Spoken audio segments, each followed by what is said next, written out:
everybody. Good morning.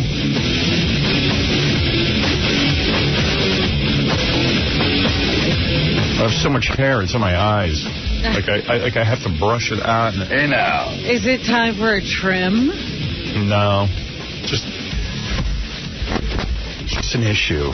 This microphone has to be fixed, Scotty. It's wobbling.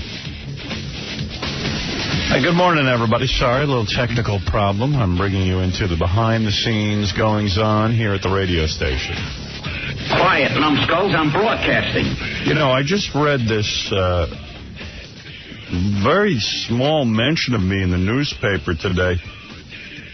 That's, you know, there was somebody... I don't even know what this means. Encore cares about karaoke. Opening night, the West 24th Street Club called in Howard Stern's personal sound guy to fix the machine. Well, who's your personal sound guy? But what is Encore cares about? What is Encore? It's an item that nobody would understand. Yeah. Most of all, me. It sounds like some club is opening, but I'm not sure of the name. Who's my personal sound guy? Is that Scott? No. I don't know. Scott got a side job? But where did I get a personal sound guy? I don't know. Do you walk around worrying about the sound around you? I don't know. Someone's going to have to elaborate. Howard Stern's personal sound guy. I mean, think about how ridiculous that is. I've understood when you've had a personal hairdresser and a personal, you know, a stylist, but a sound person? Are you involved in this, Scott? I'm innocent. I have nothing to do with it. Yeah, I wonder what that is, my personal sound guy. I don't know. I mean, I guess I'm that guy here, but I don't go outside and claim that I'm your sound guy. I just wonder how this story comes about. I would be fascinated. Who worked on... Encore cares about karaoke. Now, what is Encore? Is that the club? It's a club. Opening night, the West 24th Street Club called in Howard Stern's personal sound guy to fix the machine. They must be desperate. Howard Stern's... The sound here is terrible. They must be... Yeah, don't call him my sound guy. Don't call me. Yeah, I've got horrible sound. You got to fix this mic. It's like, it just starts going... Oh, okay. I don't know what it is. You tighten it up. Thanks. No problem. Mr. Cheerful. That's me. You gotta call your personal sound guy. Look, here it goes. There goes the mic. It's going limp. Wee. Yeah, it looks like my wiener after... All right, when you take a break, What? When you take a break, I'll fix it. You have to interrupt me to say, well, when you take a break, I'll fix it. I'm in the middle of a sentence. I was doing an analogy to my wiener. I apologize. All right, goodbye. You drain me. Really, your voice and your affect and the way you say things just is so anti-good radio. I've never seen anything like it. What is it? What is it? Because you have a mustache, you try to keep your mouth straight when you talk? No. No? I don't know. There's a way of speech that you have. It seems very stilted, very effective. Really? Really? Really? Like a guy. Like I can't, like, really? I mean, it's like you drain the energy out of the room. I'm sorry. Go back and figure out how you cannot drain the energy out of the room. Okay.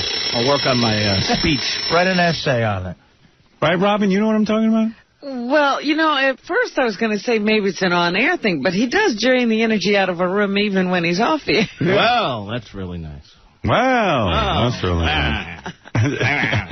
I mean, I've never heard anything like it. I've always considered that part of his charm. Thank you, Artie. At least I get a compliment somewhere.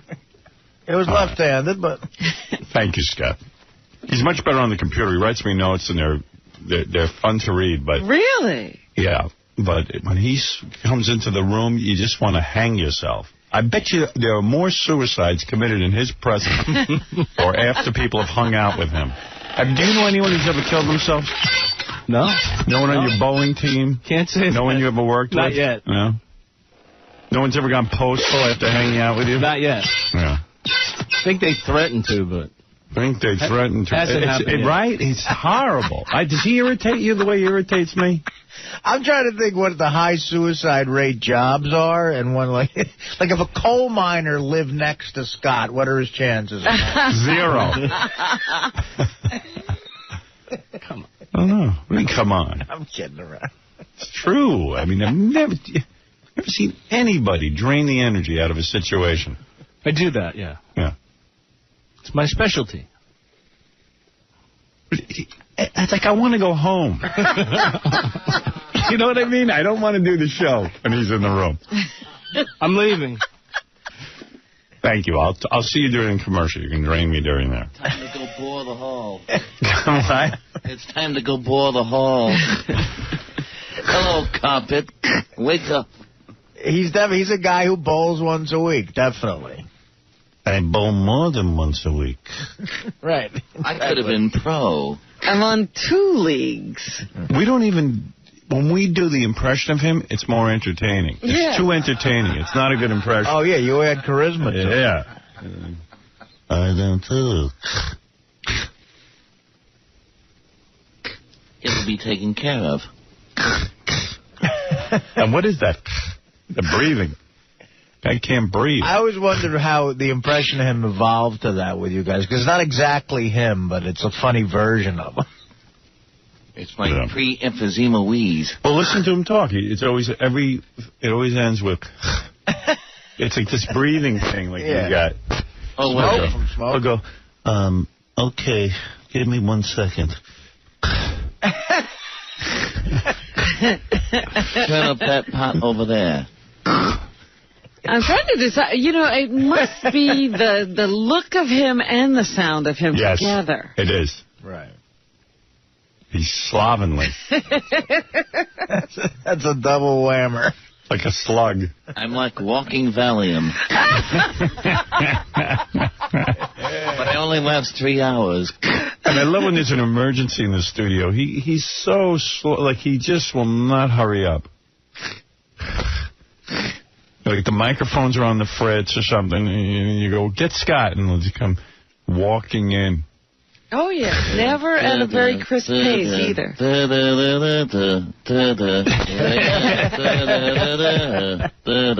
I watch turtles go past me.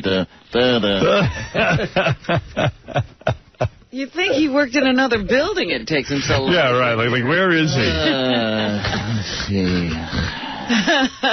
Here's Scott, the engineer, checking the microphone. Hey now. Hey now. Oh, man, I don't know. We're bringing him with us to satellite. God help me. I love the guy. His work is great. Mm-hmm. I'm here in case things get too exciting.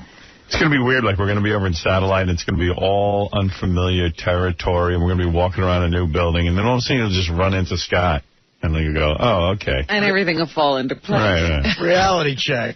And you know, the first day is going to be like, they don't have a lot of things they need. I told them. The equipment isn't... The line isn't balanced. Yeah. They didn't listen to me. I have to drain the room again. Yeah, what's up? I think we figured out who that guy is. I don't want to give his name on the air because I'm not sure.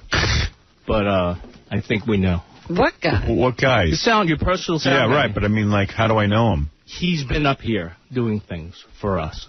Oh, I know who you mean. Oh. He's a friend of Dan's, the song parody man. Who are you talking about? My redheaded friend? No. Somebody else. A friend of Dan's? Yeah. Is my personal sound man? I guess he claimed to be. And why has he been up here? He's been up here helping out with helping out with the losers. He did. I don't even know who that is, do I? Would I know him if I ever saw him? He was up here with Bon Jovi. Bon Jovi. Yeah, he was up here with. Yeah, you would know him. I know who it is. He was up here with Bon Jovi. Yeah, he was the guy from the sound rental company. Oh, my God. And he helped us with the losers do the mixing and everything. My personal sound. Why do you think that he would go around saying he's my personal sound man? I don't know if he said he's your personal guy, but he probably said that he's worked on the show and helped us out here. Okay. They couldn't find my number, so they called him. Yeah. I figured out who he is. I've done some super sleuthing. Yes, I was on the internet. I'm 𝗦𝘁𝗄𝗿𝗱. I'm 𝗦𝘁𝗄𝗿𝗱. Elementary, my dear morning man. I'm going to go back and think about this some more, see if I come up with other culprits. Don't worry, I'll get to the bottom of it. I'm here to vanquish limp microphones and Professor Moriarty. I'm not going to mention his name, but he's a friend of Dan's. Watson? Watson. Uh-oh, Watson killed himself. He was hanging around with me and he killed himself.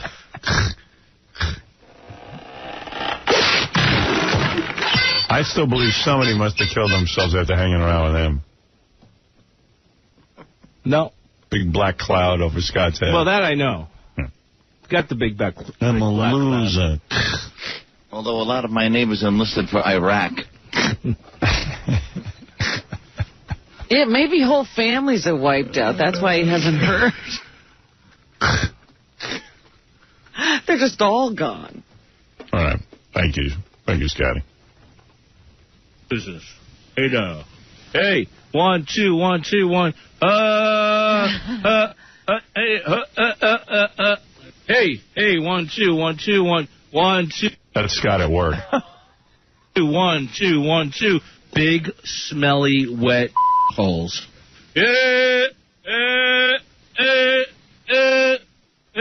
No.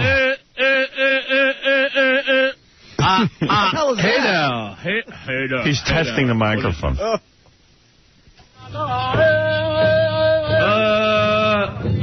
He's an Indian. Hey.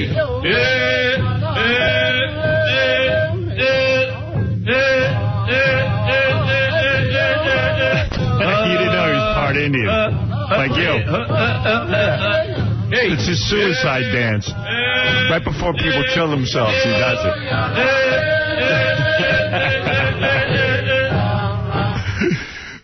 Right before the people hang themselves, Scott does the suicide dance.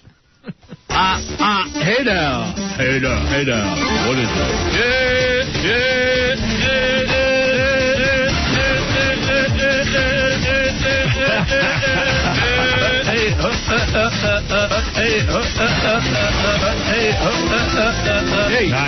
Hey. One. Techno, Robin. Wow. Wow. Hey, I just thought that was an interesting little thing. You know? My personal sound guy. Crap like that bothers me. Well, especially when you don't have one. I got real irritated by Sal. I wonder if he has something to do with this. I get this T-shirt in the mail the other day that says Howard Stern online chat with a big picture of, on the back it says my name in big letters and then a picture of Sal, the stockbroker, a cartoon drawing of him. Are you got anything to do with that? No. What is that? What is that? Why are you annoying me so much? I don't know. What happened there? I try to do everything to make you happy. What is that T-shirt? I don't know. This guy keeps emailing me, and it got to a point where I said, look, just do whatever you want. Get out of my hair. Just do whatever you want. I mean, this guy... You give him permission to make T-shirts with my name on it? Absolutely not. I have nothing to do with that. This is all across the back, Howard Stern. I know, and now he wants to do the same thing with Richard, and I just stopped replying to this guy. Well, why did you say you just said two different things. You said, I gave him permission to do whatever he wanted. This guy said he's a big fan of the show, and he's starting an online chat. Okay. And he says, can I make a T-shirt with your face on it? And that's all I thought it was. So you gave him permission to do it?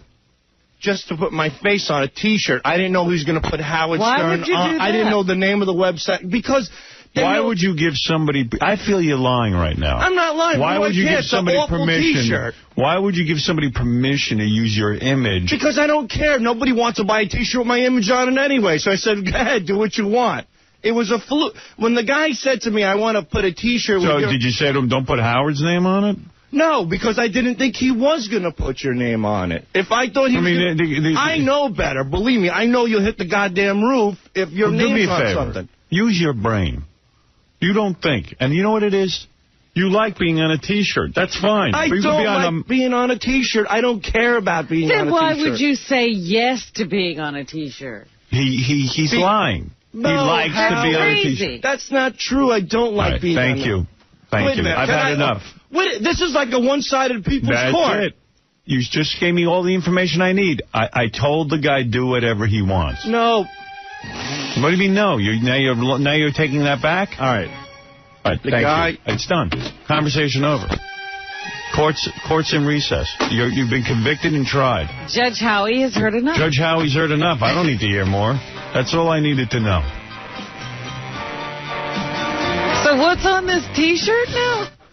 No, it's got my name all over it with Sal the stockbroker, and it's like I don't want that. Then people think I'm ripping them off. Somehow. A crappy T-shirt. Some crap T-shirt. You know what I mean? You should see this T-shirt, Artie. Even you wouldn't wear it. No, but it is a lesson. You got to tell people.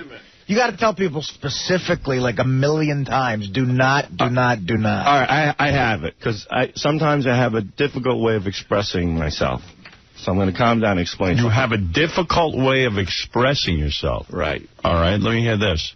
The guy sent me multiple emails. He was hounding me. It got to a point where... He's hounding you. Yes. You had to open the emails. They're sent to me. Okay, so he's hounding you through email. No such thing as deleting it, moving on with your life. But go ahead. Go ahead. Let's hear the rest of the explanation. Look, I probably have 4 fans, so when somebody sends me an email, I'm polite to them. You're excited about it. Right. Okay. That makes sense, right, Robin? So far, so good. Okay. All right, go ahead. So it got to a point where I replied and said, I can't control what you do, just do what you want. You can't control what he does. He's asking you your permission to put your image on a T-shirt. And once again, I didn't know. So why would you say you can't control what it is? He's asking you for permission. So you said, I can't control you, do whatever you want. That makes a lot of sense. Well, that gives him carte blanche to do anything. Right. So now he can use your image anywhere he wants. But the point You've allowed him to use it. He can wipe his butt with my image. Right. I mean, who cares? Well, I do, because I'm involved. I know, and I apologize. And you didn't ask him what he's going to put on the shirt, nothing. You just said, do whatever you want to do. He said he was doing a website, and he was going to ask me. You didn't ask to see the design. You didn't want to know the name of the website. But I was so... You didn't want to know the name of the website. You didn't want to know anything. You just said, okay, go ahead, because I don't want to be hounded. You're being stalked by your one fan. Right. He wore me down. He wore you down. And I apologize. Yeah, no. That's a lame excuse. You shouldn't have come back in here. Yeah, that was worse than the first time. It's a worse excuse. You got 4 emails, and that's him stalking you, so therefore you surrendered, you got raped, and you just spread your legs and took it because the guy wrote you 4 emails? You got to be friggin' kidding me. And you couldn't resist the temptation of 4 emails. It's just so you gave away all your rights. What rights? I don't have any rights. All right. Well, you gave away my rights. I'm sorry. And you didn't ask the guy the name of the website. Yeah. Okay. I guess so. That's smart. You know what? You're a very good businessman. Howard, I can see why you were a successful stockbroker. He's taken the time to open these 4 emails, but he doesn't care what they say. Right. I do care what they say. He got excited that he got an email. Yeah. So he just said, please do whatever you want. I said, please, please. Yeah, do whatever you need. Please put Howard's name on it to piss him off. That's what I want. Well, yeah. Come on. That's essential. You don't think. You said do whatever you want. You got a maniac emailing you, obviously. Now he's a maniac. Said, do whatever you want. This guy... he's not a maniac. You're a maniac. I'm a maniac. Now I'm a maniac. Yeah, you're a maniac. All right, very good. You're insane. All right. Good. I'm going to go kill myself today, all right? Will that make you feel better? You do whatever you have to do. Good. Just like you told the guy. I'm going to tattoo your name on my chest and jump off a bridge. All right, thank you.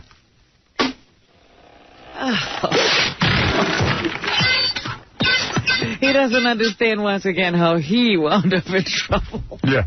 What did he do? Did nothing wrong. Do what you got to do. Do what you got to do. He can't say no. No is not... The email that says no, he can't write. What? Do what you got to do. Can't he say no to... He's afraid he'll lose that fan if he says no? Yeah. He didn't want to lose his fan. And I like how he always throws Richard Christie in there, too. Oh, yeah. Notice there isn't a Richard Christie one.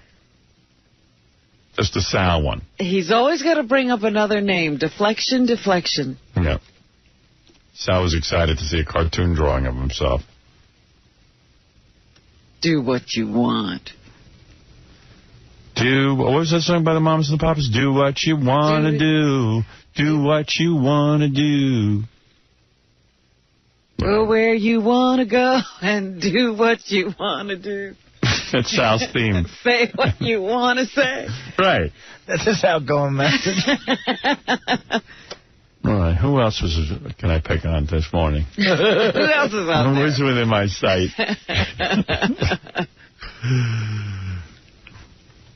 Who else has done something wrong? All's quiet. Can't get anyone in my sights. I can solve the issue. Look. What? I can solve who your personal sound man is. Who's that? I'll come in a second. I'll tell you. No, tell me on that thing. You're funnier on that. Okay. Dan, the song parody man, just showed up here. He was telling me Saturday night that he has some friends who own a karaoke bar, or his cousin's friend owns a karaoke bar. They called him at like midnight because it was their opening, and the system was down, and he ran over and he fixed it. And then he left. Dan did? Yes. So Dan, the song parody man, is my sound man? Well, he said he didn't tell him he was your sound man, but they knew he worked for you, and maybe that... How would they know he worked for me? Well, he's here. You want to ask him? How do they get that information? I don't know. He's here, and you can ask him. I don't know the answer. You want me to go ask him before he comes in? No, I don't care. Someone's coming into sight. I'm just curious. So Dan, the song parody man, fixed the karaoke machine. He never told them that he works with me, but somehow... Well, I think that his cousin or a friend of his cousin's called, and they knew that he worked here at times, but that's not why they called him. Does that make sense? Okay. Thank you. Thank you, Baba Booey.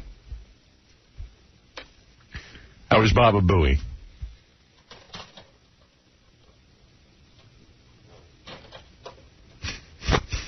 You ever get one of those moods, you know?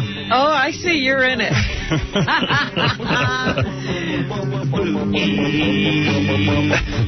How does Dan explain... I knew this wasn't over. Hold on, I'm going to make this easy. You ready? I'm just confused how people conduct their lives. I have a different way of doing things. Dan, how did they know that you worked with Howard? Okay, this wasn't anybody related to me. I got a phone call at midnight from a friend. Just how do they know that you work for Howard? That's the question.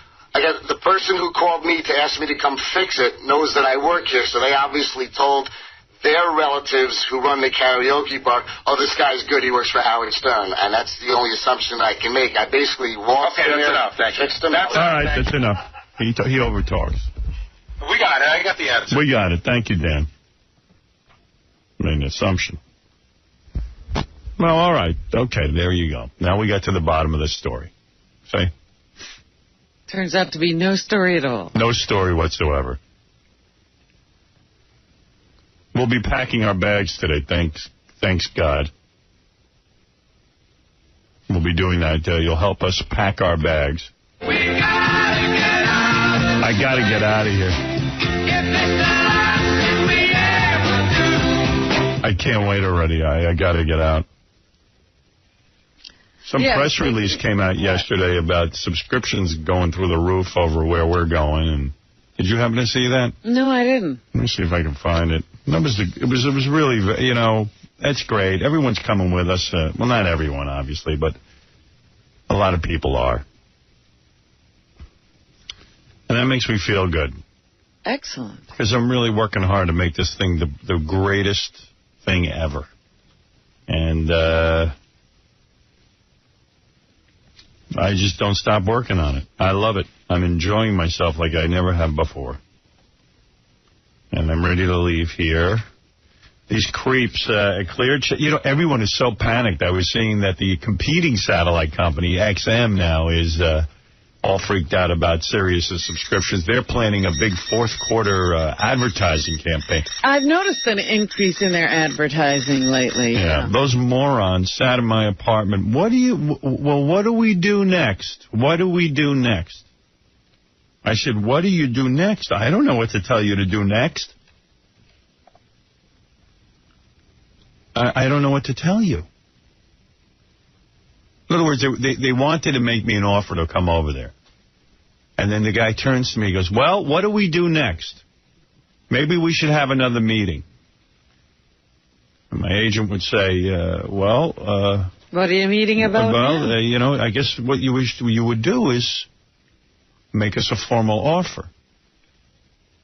Well, we'll have another meeting. The meetings, they got no shortage of over at XM. There's a meeting for everything. And I said to my agent, I don't know what these guys are doing. They're doing some sort of weird dance. One day, 7 guys piled into my apartment. 7 of them. And I'm sitting there and bringing out, they got booklets on why they're the best. And they're doing a whole presentation. Yeah, with color charts. You never saw a presentation like that. I'm sitting there going, I'm ready to fall off my couch. I'm so bored. And I go, this is some group to throw in with. Some of the programming people looked like they were going to fall asleep during it. I mean, you had to see. I mean, the energy. Talk about the energy being sucked out of a room. Wow. And they finished up this 2-hour presentation. They flew in a friend of mine, Yarmon, and who I love. But I at the end of the presentation, I was like, they go, so what do we do next? This is after 74 meetings. What do we do next? I said to my agent, these guys are not for real. What do we do next? I mean, what would you do if you wanted to buy someone's services? Right. What do you mean, what do we do next? They act as if they've never been in this situation before. What do we do next? Well, let's see. What do we do next? Why don't we have a board of directors meeting? We'll figure out what to do next. The first time they offered me a job 5 years ago, they offered me something. They said, well, we have to go to the board of directors about this.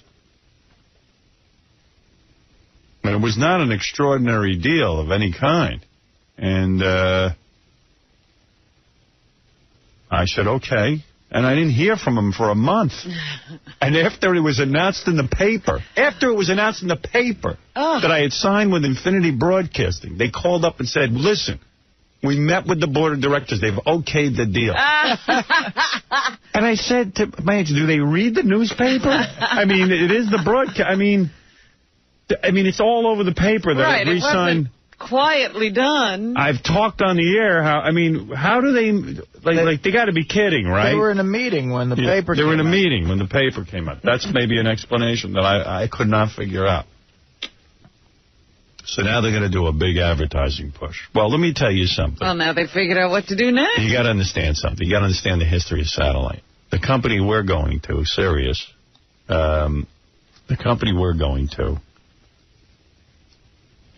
got in the game late. And when I signed, they were only at 600,000 subscribers.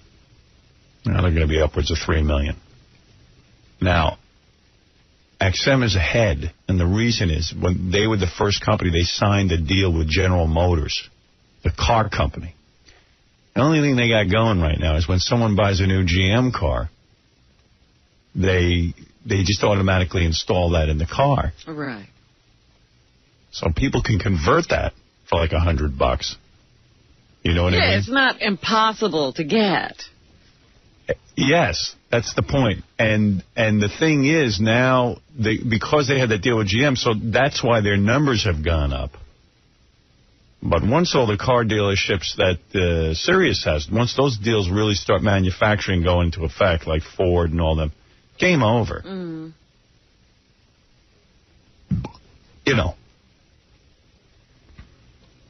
Plus, I told you I was with a friend at a GM dealership. The guy had no idea who I was. I was just sitting there listening to what was going on, and he says, as soon as the satellite comes up, he goes, "We don't have Howard." Yeah. That's what they said. They get really sad, and they start to speak in low tones. I know. Well, you know. Oh. What can I tell you? Hey, Eddie. Hey, how you doing, Howard? Hey, brother. Pretty good. Hey, Artie, Robin, Fred, how you doing?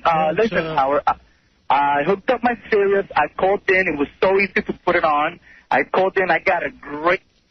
I'm surprised. I heard something. They do something like that, and I'm surprised. That's how Jack LaLanne went out of business or whatever. Not Jack LaLanne. There was one, I remember, an exercise, a gym. Exercise place, yeah. Vic Tanny, I think. Used to give, years ago, a lifetime membership. But that's great. That's great. Good for you, Eddie. I know. Good for you. It's great, man. It's great. Good for you. You know? I got you ready, Howard. I'm ready. I'm going with you, man. My brother gave it to me for Christmas as a birthday present. And I'm all the way. I'm going with you guys, man. So I'm looking forward to seeing you. You were born on Christmas? Yeah. Oh, interesting. It's Jesus on. Tell me more about your life. Well, I was upstairs, Howard. I did the limbo. Oh, yeah. With high pitch. So now Irish John named me Eddie Sachs. I said to them over there, I said, lifetime subscription, you should only give that to 90-year-olds. How old are you? I'm going to be 38. Yeah, what's your life expectancy? Let's see, what are you, Hispanic?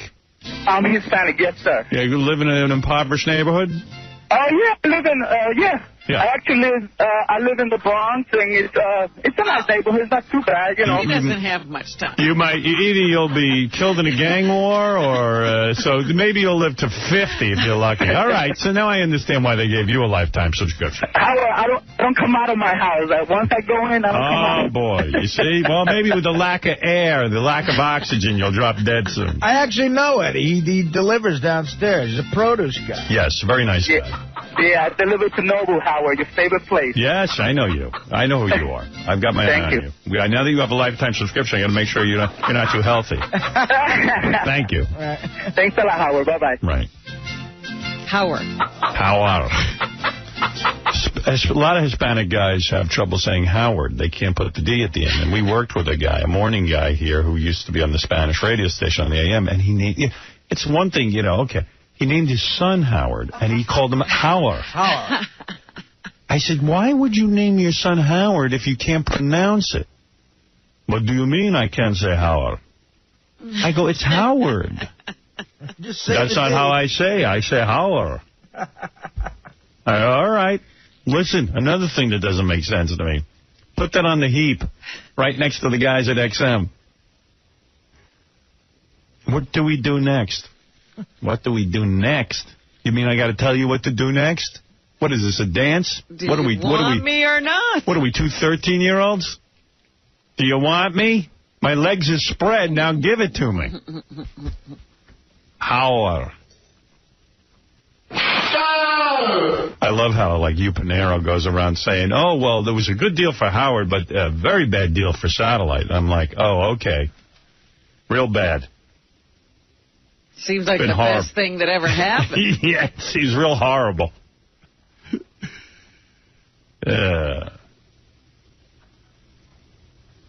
are two types of men. There's a guy who is in a room with a gorgeous woman and says, can I kiss you? And then there are those that kiss. They just go in and kiss. I prefer to be with the guy who kisses me, not the one who asks. Just lay it on me. Move in for the kill. Make your move. Make your move, douchebag. What do we do next? Take a chance. I'll tell you. Oh, kiss me. Take me. I'm ready. It turns me on.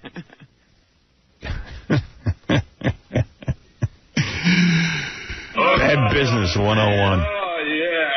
And this moron who runs Clear Channel, I'm listening to him on C-SPAN, somebody sent me, or ESPN, one of those. Maybe on C-SPAN. I don't know. Lowry Mays' son, Mark Mays, his dad put together Clear Channel. Now he's got a job. Now he's an expert on radio. He's actually going around. With all their connections, they're probably trying to get George Bush to put this through. Thank God George Bush is in so much trouble. I don't think he's too busy trying to save his presidency. Can't listen. Yeah, but anyway, he's going around saying, you know what, it's not fair. Not fair. Was it fair to buy up every concert venue? Yeah, he goes, it's really not fair that satellite isn't regulated by the FCC, the speech. And to make it a level playing field, a level playing ground, they have to regulate satellite. You notice how all of a sudden these guys are scared of satellite? One reason, and one reason only. Hello. They never used to worry about it. They used to let their employees work on it. Bubba the Love Sponge was telling me he used to be on satellite and be on Clear Channel at the same time. Right. They could have cared less. But they kicked you off the air. They kicked me off the air. Now they want a level playing field. They didn't want it level for you. You don't hear broadcast television going, oh, you have to regulate cable. Cable, right. They never said that. Yeah, but because it would have been left out of the box. The whole thing's a joke. The whole goddamn industry, all they're talking about is me and my move to satellite. And I love it. I love that the mighty Clear Channel sitting there begging the government to regulate satellite. How is that not fair? It's a pay service. Yeah, it's a pay service. Well, it's not fair because they've had an open door to people's wallets. Well, let me tell you something. They've had a monopoly. He comes from a background where his dad handed him everything. So he's like, well, wait a second. Well, that's what they do. They chum up to government officials and try to make things fair for them. Right. What do you mean, how is it fair?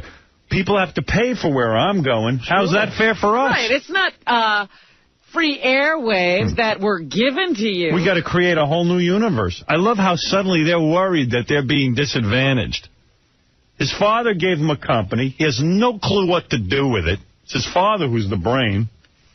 Well, it's just sitting there raking in the cash, and now he sees the threat of competition. He's like, oh, we've never had that before. Yeah, That's not fair. We don't want to compete. we want our pal George W. to somehow regulate these guys out of the industry. That's right. We don't need competition in this industry. We're getting nervous. Between the two satellite services, there's already over 8 million people subscribing. Wasn't the line no one's going to pay for radio? Now all of a sudden there's 8 million people paying. And watch it double and triple. And quadruple. Because it's not fair. You got to level the playing field. Wah, wah, wah. Wah, wah, wah.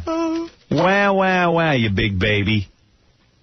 That's what we'll do. We'll regulate everything so you can have a level playing field. I might not get any richer. Yeah. The guy's only worth $12 billion. Well, I think, we've always viewed ourselves as very responsible broadcasters, and that's really what we focus on. We do think... Good. Be responsible, which means bow to the government. Is that the son of Mays? Yeah. That creating a level playing field for that indecency is critical from the perspective if you're going to allow one content provider a different series. Yeah, well, then shouldn't we regulate the Internet? He's not worried about that. He's only worried about one name, Howard Stern. Period. End of sentence. That's right. If he can't use you, nobody should be able to. Right. You should just be drummed out of the business. Well, that's what he was saying after he fired me and didn't pay me. He said that Viacom should have to fire us, too. Absolutely. And then when I signed with Satellite, now he says that satellite should have to be regulated. Well, why not regulate the Internet based on that, Mr. Mays? Maybe we should regulate everything so you can have a fair playing field, so that you can get even richer. You know what? Let's see the future. Here's my prediction. Your radio station's worth 0. 0. What do you think of that prediction? 0.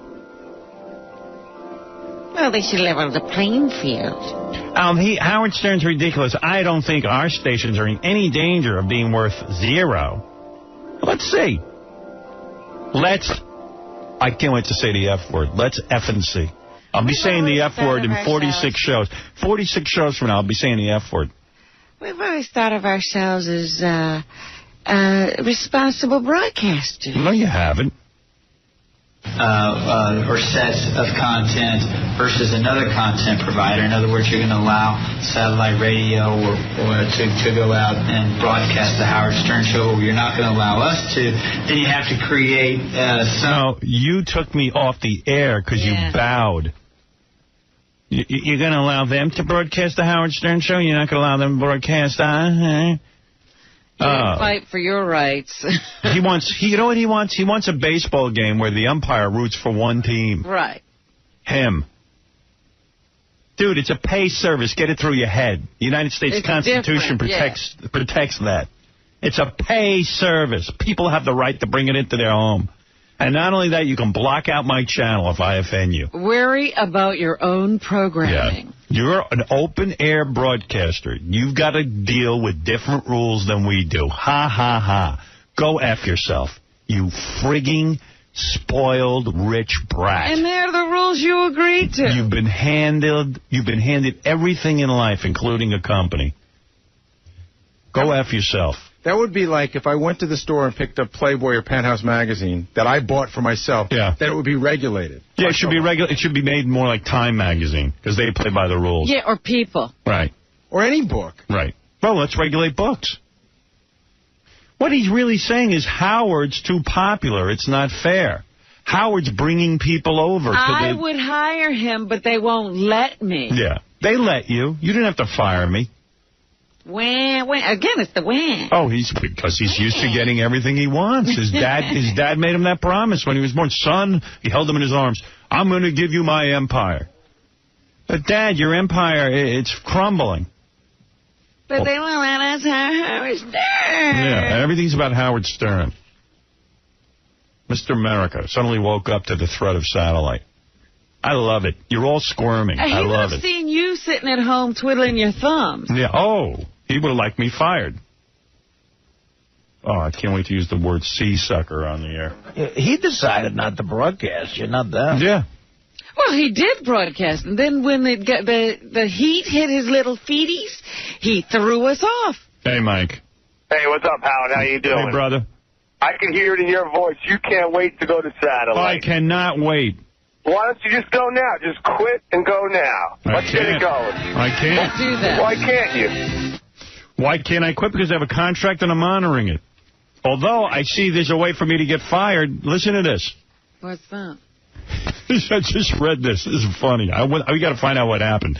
Infinity spokeswoman Karen Mateo has confirmed that Greg Henson and Michelle McCormick, the midday team at Infinity FM Talker, WKRK Detroit, I think that's what we're on, have been off the air since the end of their shift on Wednesday, September 28th, in connection to some questionable comments made during the show. The remarks were reportedly directed at Tic Tac, the night host at Clear Channel's Crosstown CHR Pop WKQI. There's somebody named Tic Tac on the air? Yeah, and I guess they goofed on him. They must have said something weird. What did they say? I don't know. Who knows what they said about him? I don't even know who Tic Tac is. Let's talk about Tic Tac. So if I could just get a transcript of that and insult Tic Tac, if he wouldn't mind, then I guess if I insult Tic Tac, I'll be fired. Wow. No, I'm a man who honors his contracts. Infinity Broadcasting has been my home for 20 years. I am an honest guy. I'm a forthright guy. I am not going to sit there and try and get myself fired or be up to shenanigans. You honor your contracts. You expect other people to honor theirs. Yeah, the only people who honor contracts these days are the radio talent and Infinity. They've always honored my contracts, and I admire that, and I'm not going to screw them over. I'm a man of my word. Hey, is Tom back today? No, and I got to find out what's going on now. Let me take a break, and then I'll check into that situation, okay? Because, Howard, hold on a second. They bleeped that guy when he was talking about that lifetime subscription. Oh, they bleep everything. They don't know what to bleep. They bleep there's so much censorship. Everything is indecent and obscene. Everything's indecent. They're worried that someone will hear a word about satellite. Forget it. I'm going. It's all over the newspaper. It's over. I guess the only chart XM didn't bring was their checkbook to your apartment that night, huh? Nah, it wasn't even that. It was just like they were like doing this dance where they're convincing me what a great company it is. And I go, okay, great. Now what? Now what? The guy says to me, now what? I go, I don't know. Do whatever you want. He's not supposed to be the now what guy. You are. Why'd you take off yesterday, Howard, if you don't go to Temple? What's the deal? What are we doing there? Hey, brother. If I could don't tell me, brother, all right? Because that's why you ain't quitting, because you want the money. You ain't going to leave those greenbacks on the table. Dude, I'm getting way more money. Forget about your honor in your contract, okay? Don't blow smoke up my ass. What? He's saying that Jews are only in it for the money. Well, let me tell you something, douchebag. That's why you're quitting. You wanted to quit 6 months ago. You're not leaving that money on the table. Well, let's poke a hole in your logic then, since I'm a cheap Jew. I didn't call you a Jew, okay? I asked you why you took off I would take the implication. And you go to Temple. Yeah. So why do you need the day off? The implication you're making is that I'm staying here for the money. The money is... Why don't you go there then? Quit. I don't. I honor my contract. You don't honor nothing. What about all your fans? You're not honoring them that can't get serious. How about them? Well, what do you want from me? I have to leave. Exactly. I don't have an opportunity to broadcasting. I don't care. I honor my fans. I don't put out coffee mugs and crap. Get off my phone. Every day. I can't get you on Sirius. Good. I don't want you there. Shut up. Oh, my God. Shut up. That was a strange phone call. Yeah. Wow. Shut up! What logic that guy had. It doesn't make any sense at all. I'm staying here for the money? You're picking up every penny, but there's more pennies over there. They've taken all the money out of this situation. We've been canceled everywhere because of indecency. Hey, anyway, we got to take a break. We'll come back and we'll find out about 𝗵𝗄𝗿𝗍. I don't know anything what's going on there. Hey, he's not here, huh? I don't know. I don't know what's going on. I want to check into everything. Yeah, we got to check in on that because I haven't any information either. But first, these words. Hey, stuff on primetime television like Howard Stern. Come on! Yeah! I love it. Come on, let's get it over with. It's 46 shows left here, but one more down the drain today, so let's call it 45. It's time. We're packing our bags later in the show. Hello, Gary. This is Riley Martin, author of the book The Coming of 10. I have information concerning the flood down in New Orleans and other places along that Gulf Coast.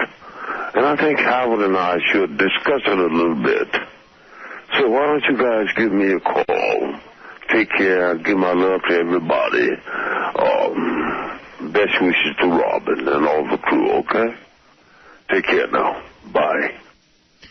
So, Riley, let's assume... Good morning, Riley. Good morning, Howard.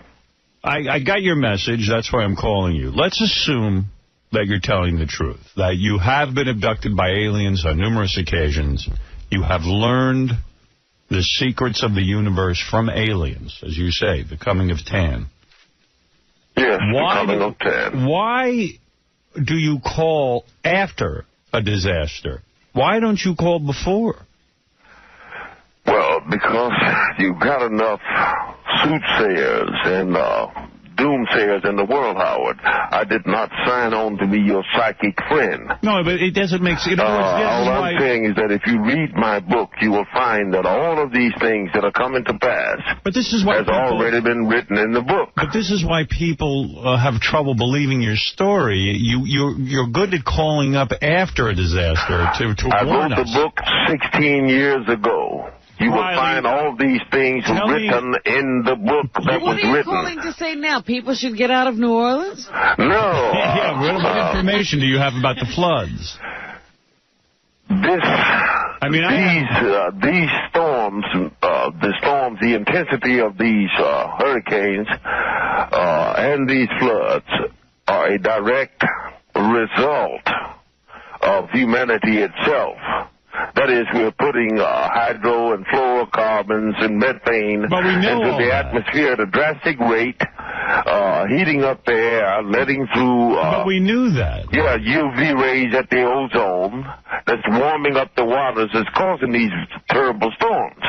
But we know that already. What do you tell us that's new? Apparently the world does not know it because it's not going to alternate energy sources. It is not making drastic steps to alter this circumstance, and it's only going to get worse. Now, as far as those dear people down in Louisiana and Mississippi and around... How is this new information, though? This is not new information. This is the information that many, many environmentalists have been saying, that the ozone layer is being depleted. Well, I am to a great extent reiterating it, but if you let me get back... Give us some specific if you let me get back to the flood. Get back to now, where it is a terrible and tragic thing. Yes. The flood is a tragic thing. Nonetheless... This is going to be a new birth, a new dawning for that city. And I'll tell you why. Why? Because it's been the government has allotted a lot of money to rebuild. The whole city has got to be rebuilt.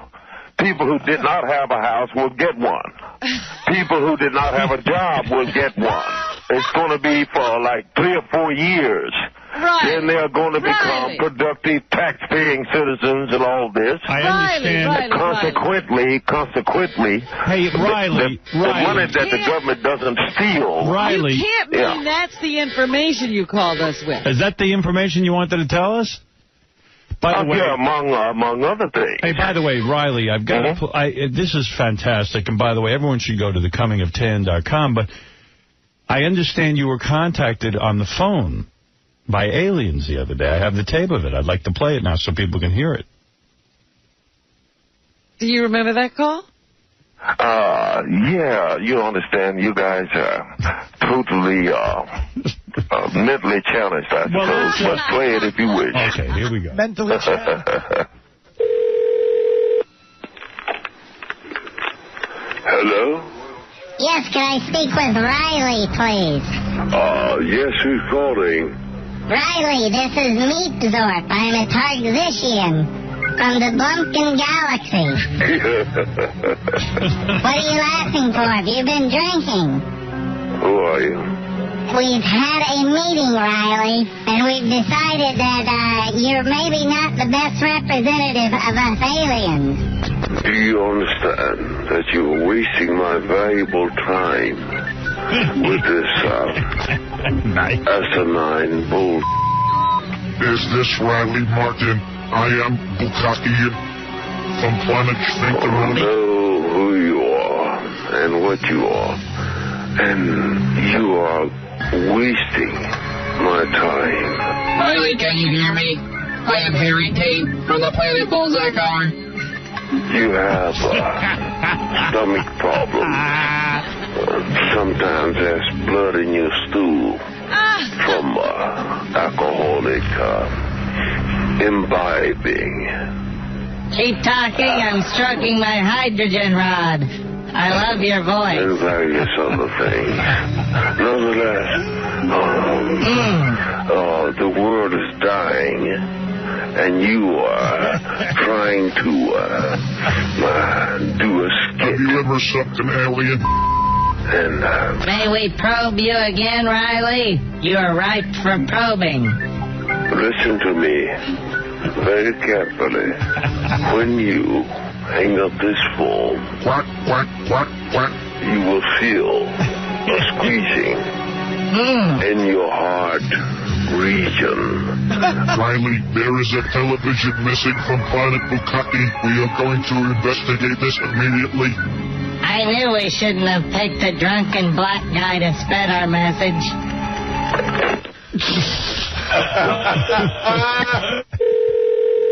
Oh, no, they called us back. Yeah. Hello? Hello, is this,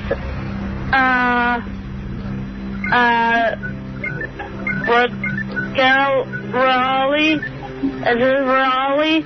Who's this? This is, an alien from a retarded planet. From now, for the next 24 hours, let it be upon you that you will understand that you are with something that's greater than you know. I would like to ask you, are you dumb?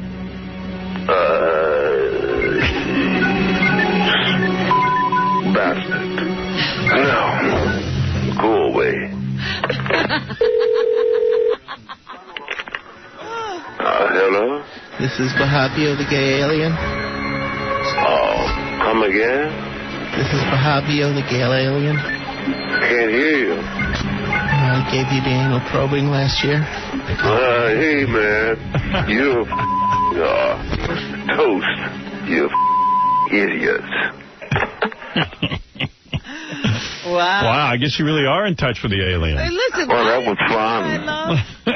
I love when Coos call him, he hangs up. Yeah, you have some nerve. How do you know those weren't real aliens? What was the tip-off? Yeah, Howard. I don't mind you guys having fun, man, but the world's in a lot of trouble. You have to understand. that you are not exempt nor safe from what's going to happen to your ass. You know, I mean, none of you are exempt or safe from what's coming down on you, man. And so you should try to learn something. I mean, I understand you like to have fun and what have you. But sometimes you should begin to listen a little bit. You think they're going to rebuild New Orleans? Yeah. Yeah, they're gonna rebuild it. And people who did not have a job are gonna have a job. I've been in touch and with... a lot of them are gonna have houses. Excuse me, I've been in touch with the aliens, and they say New Orleans is going to change drastically. What's going to happen? You don't care because you think that you're omnipotent because you got some bucks. You using the F word.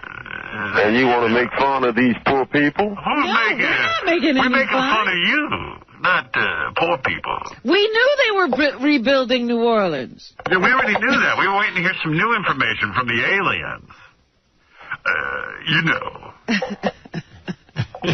Yeah, it's going to get worse, Howard. There you go. That's going to get worse. All right, listen, everyone go to Riley Martin's website. Can you tell us where the next spot will be so that we be prepared? Let me ask it in aliens. Okay. Where would the next hot spot be? We got more storms coming. Don't worry about it. So you're not going to help those people get out before it hits either? No. Right. Look for a rash of new diseases and things of this nature to break loose. The bird flu? Bird flu? Not necessarily just the bird flu. There'll be other diseases that will migrate across to humans and things of this nature.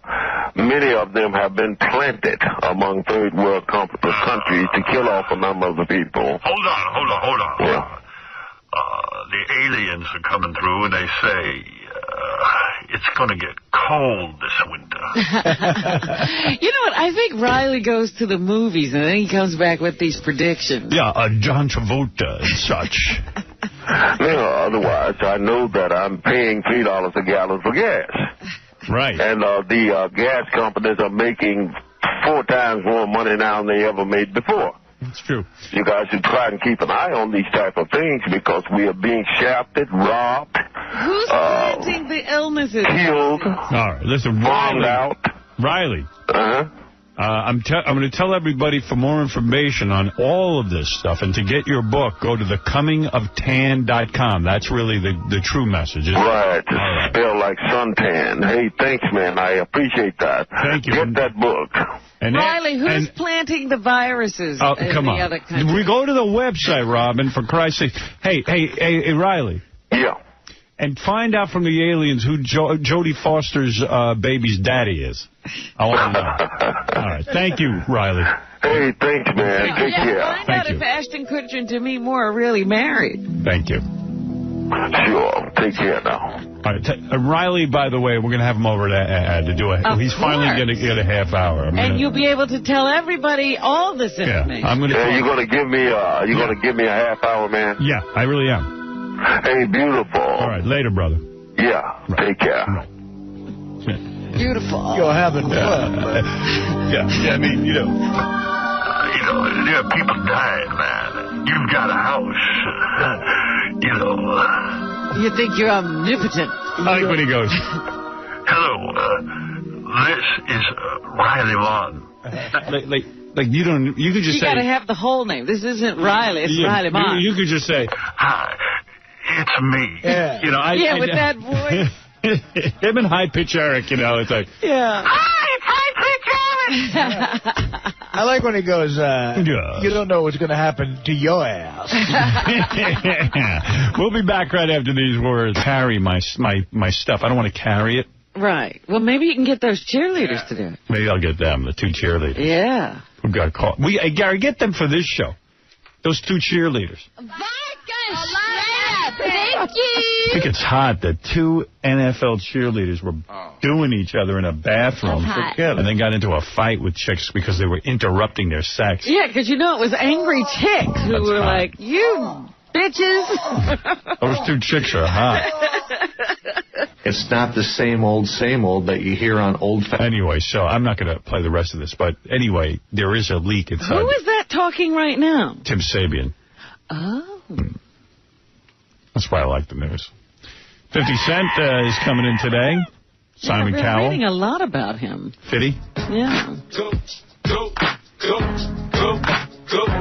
Did you know he doesn't drink or smoke? I'm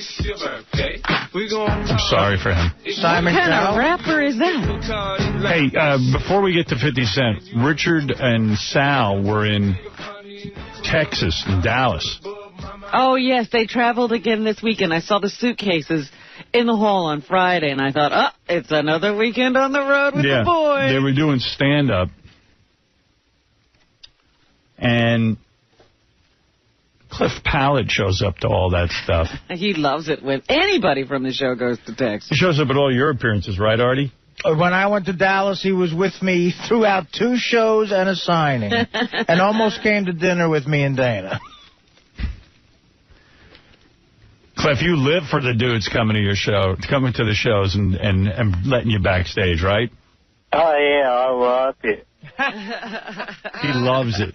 I mean, there's nothing going on in his life unless somebody from this show is coming to town. So Sal and Richard go out and do these appearances. They do stand-up, and I guess they bring Gary the retard. Oh, do they? Yeah.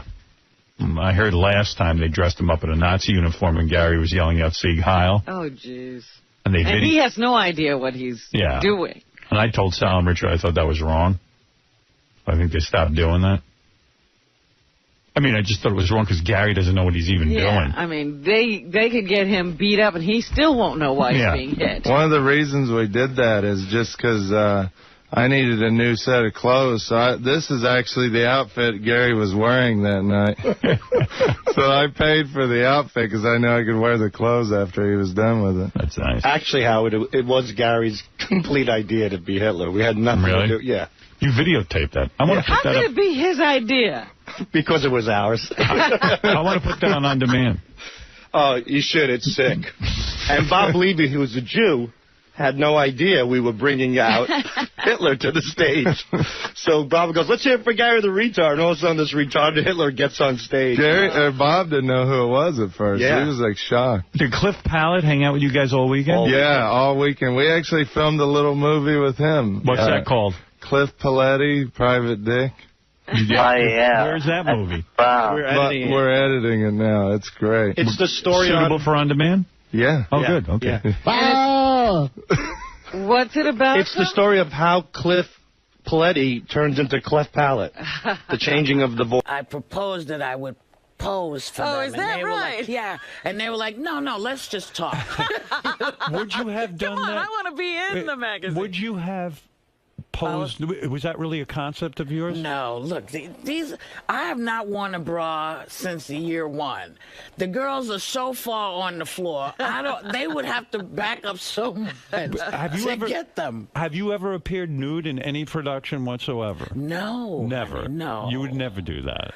Please, I know what's under here. You're not looking to show it up. I don't want to show anybody. Well, you're so right, because people say, well, how, you're so outrageous. How come you've never shown your penis in public? I go, because there's hardly one there. I said, if I had something big to show off, I would show it. Yeah. If the girls were up on my shoulders, sure, I would be popping them out all the time. But that's not what's going on here. I can tie them in the night on my head. So when you started this 𝗦𝗵cie𝘄𝗿𝗍 project, how does it end up on HBO if HBO and you parted ways? Because they began to understand that what I was trying to do was the better plan. It is the better plan. It is the better plan. Because, I mean, if you think about it, you could have just shown 𝗦𝗵cie𝘄𝗿𝗍 on the whole performance of her doing Hugh Hefner's Playboy show. Right. But instead, you're taking people around and saying, hey, let me give you an education on 𝗦𝗵cie𝘄𝗿𝗍. Well, yeah, because what I don't know how I missed it, but what I didn't understand was that she had played a huge part in the civil rights movement.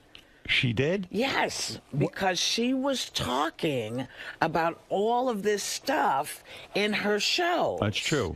In ways that people didn't realize they were getting schooled. Right. But they were getting schooled. And so it was like, oh, my God. So you look at the fabric. She did Abraham, Martin, and John after... right, I remember. Oh, that's Martin right. Luther King was She recorded that. Yeah. And when you hear her sing it, you get it because you realize, yes, these are people that she knew because she did know John Kennedy. She did go to the White House. Where did she live? Things.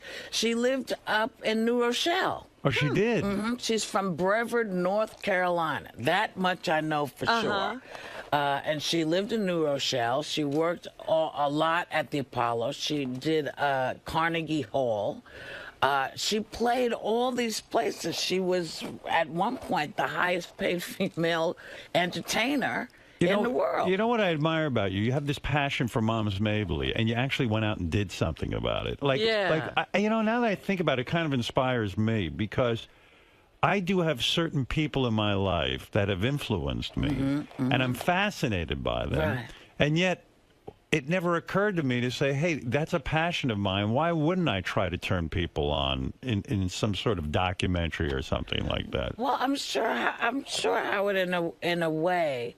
Part of it is because you're in your head saying, well, a lot of people will take care of this because a lot of people know who this is. Right. The reason this came about is because what I discovered was, A, nobody knew who Moms was anymore, and nobody knows who any of these comics are. Mantan, Marlin, the folks we grew up knowing about. Who were on the party records. Yeah, and then you got a guy like Red Fox, who was known from Sanford and Son, but I knew him from his party records, and that's what was really a turn-on to me. I mean, and the fact that, we had to do stuff socially. Like, we had to hide. When the parents went out, you waited for them to and you listened to party records. And you listened to party records.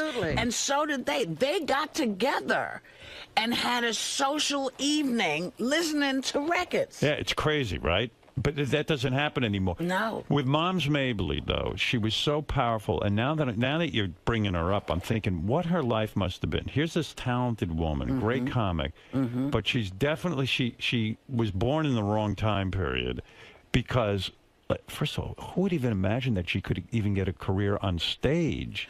Well, because as a black woman. We had the Chitlin circuit. Right. Which was where all the black folks went to perform because they weren't allowed to perform in a lot of the clubs in the rest of the country. So there was a whole area, where black people went and saw performers that they understood and they knew, and it worked for them because, you know, Mantan Moreland came from there, Peg Leg Bates came from there, a lot of the folks that most people don't know about.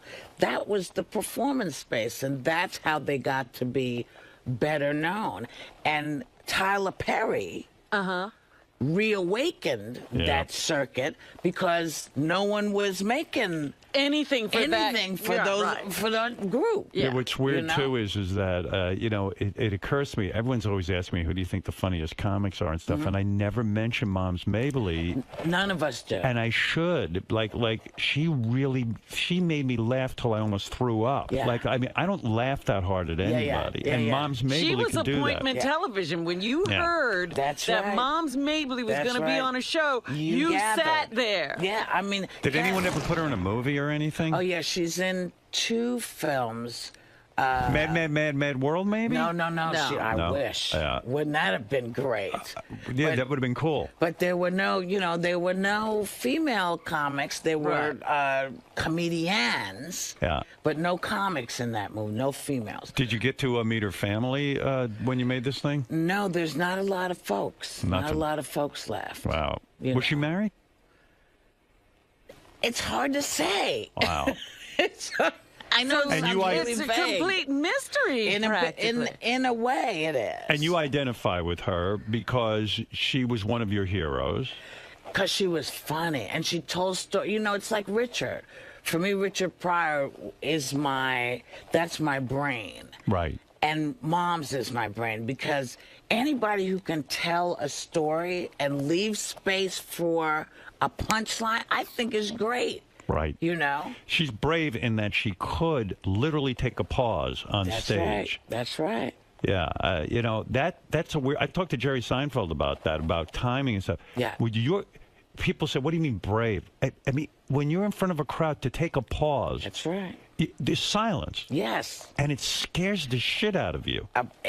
Because we're so used to filling every second of every moment of every day. I mean, my God, we can't even go to the bathroom without the telephone. I remember when I first saw you, it was like that, the one-woman show. When I see that, you took a lot of pauses like 𝗦𝗵cie did. And I always thought when you got involved with Billy Crystal and Robin Williams, when you guys started to do comic relief and you would appear together, right? I feel those guys were not in your rhythm. Robin Williams is a kind of tell me if I'm right about this, because I've always wanted to ask you. I always feel Robin Williams is this frantic kind of, he's got his own energy. It's and I felt Billy would stand there and almost try to be his straight man, like his Carl Reiner to the Mel Brooks. And he would try. And then you would be on the stage, and you work a completely different way. Yeah. You'll work through an impression and a character and stuff. And then you're sitting there going like, I'm trying to sort of figure out where I fit in with these two guys. And was it awkward for you ever when you were doing comic relief? Because the boys didn't let it be awkward for me, but I felt awkward because I didn't know how to do what they did. Right. That's not your shtick. It wasn't my thing, but they loved me enough to let me, to carry me along to play. Yeah. And so because of them, though, I've learned how to do stand-up. But were they gracious enough to you? Because they should have let you play in the style that you do. Like, they could have... Oh, no, they fought a lot for me to do the things I got to do. Are you still friendly with those guys? Oh, yeah. You are? Like, when I just did a thing. You do, but aside from the work, because when you guys got on stage, what's exciting? It was like, hey, look at these...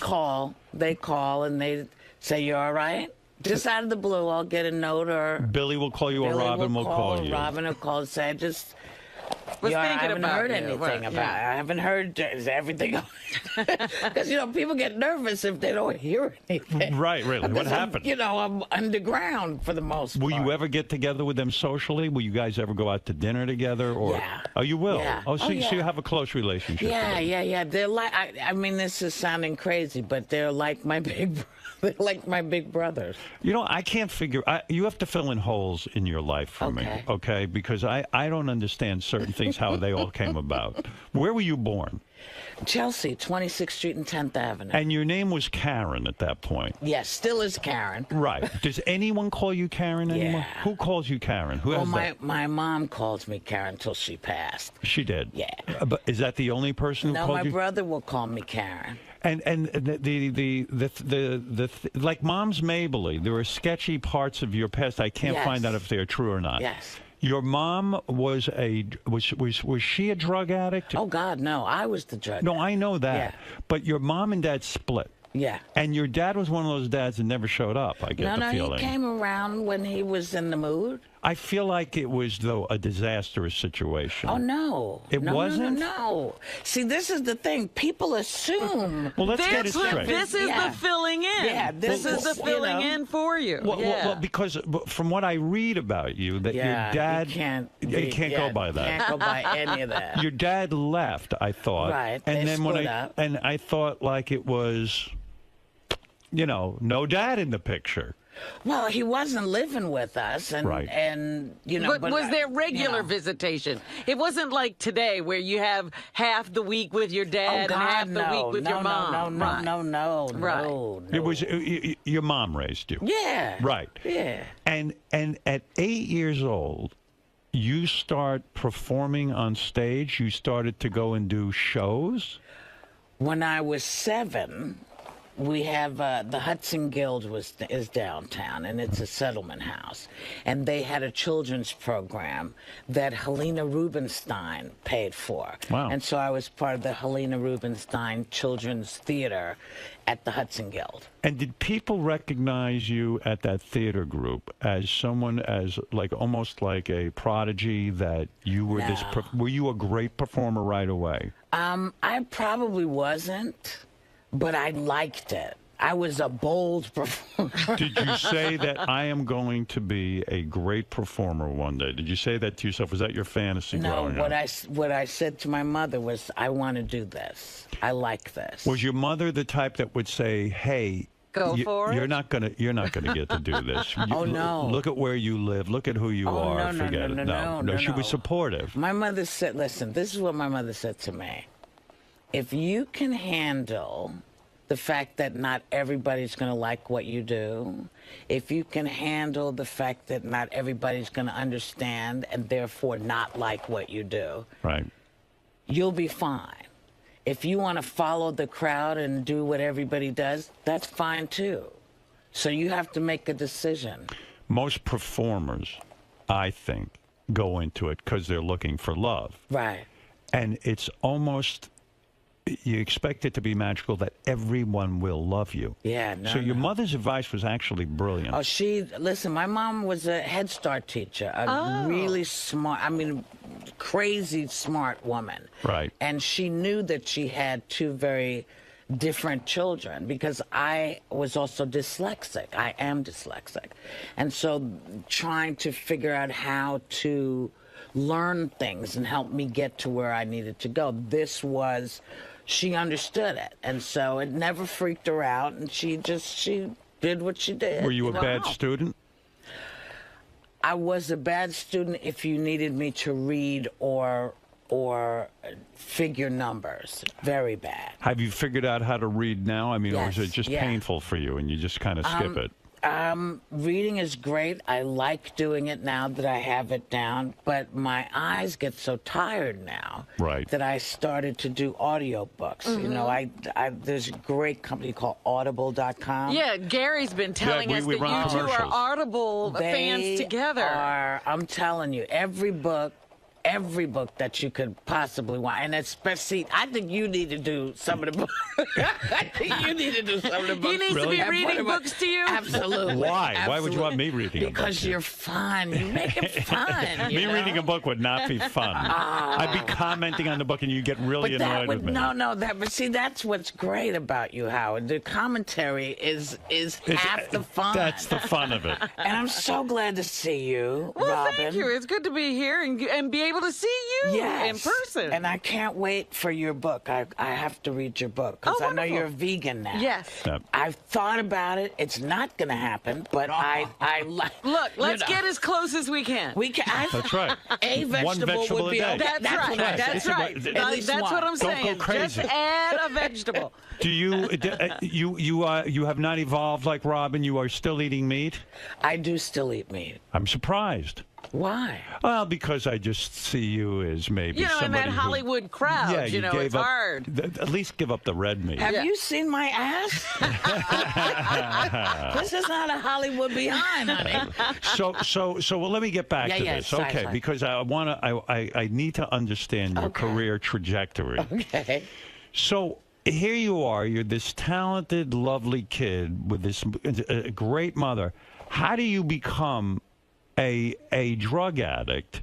Because that seems like you were in a tremendously sad place that you would become a heroin addict. No, for me, it was the times, and it seemed like a good idea at the time. Oh, dear. Everybody looked, They look cool? Everybody looked really cool. Oh, dear. And the other thing is, Who looked cool to you? The rock stars and things who were like... Oh, no, this is before, this is before the rock stars started doing it. Just, the beginning of the 60s was a whole different groove. Who turns you on to heroin, though? I mean, I could see smoking some weed. I could see... We smoked we did everything. Who's we? Did you have close friends?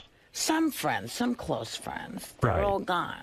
So I don't want to disparage any of them. What do you mean they're all gone? They're all dead. All of your friends are dead? From that time. Is that true? The folks that were doing all the stuff I was doing, they saved me, Howard. How did they save you? By dying, They were I guess. slightly older than me. Right. And they just said, this is not for you. This is not the life for you. And we're not going to help you anymore. And you need to stop. How bad was your habit?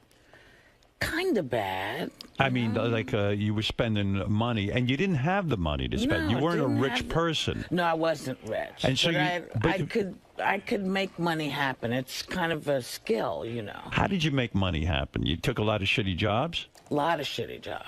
But you never had a rob or anything like that? No. What was the shittiest job you had at that time? Cleaning toilets. Oh. Where did you clean toilets? Subways. And so That's the worst. Those are the worst. I didn't even know somebody was behind it. Oh, yeah. Somebody's like, oh. Just cause somebody to retch. And you see some pretty horrible things when you do that. Yeah. And so you do it, and then all of your money is going toward heroin. Drugs. Just drugs, acid, whatever was out there. And you acted out sexually? Were you very loose? No, I wasn't too loose. I was happy high. And you got off heroin without any help? You just kind of said, that's it? I got it. help from the folks that I used to get high with. They stopped. But stopped withdrawal everything. is a bitch. A little bit of a monster, yeah. Yeah. And 4 or 5 days, 8 days, 10 days, but they cleaned me up. And your big break really came out of doing a one-woman show. Yes. Even when you were cleaning toilets and you're doing heroin, and you probably didn't even see... that was all done. That by the time I started doing all of that... Where did you get the guts?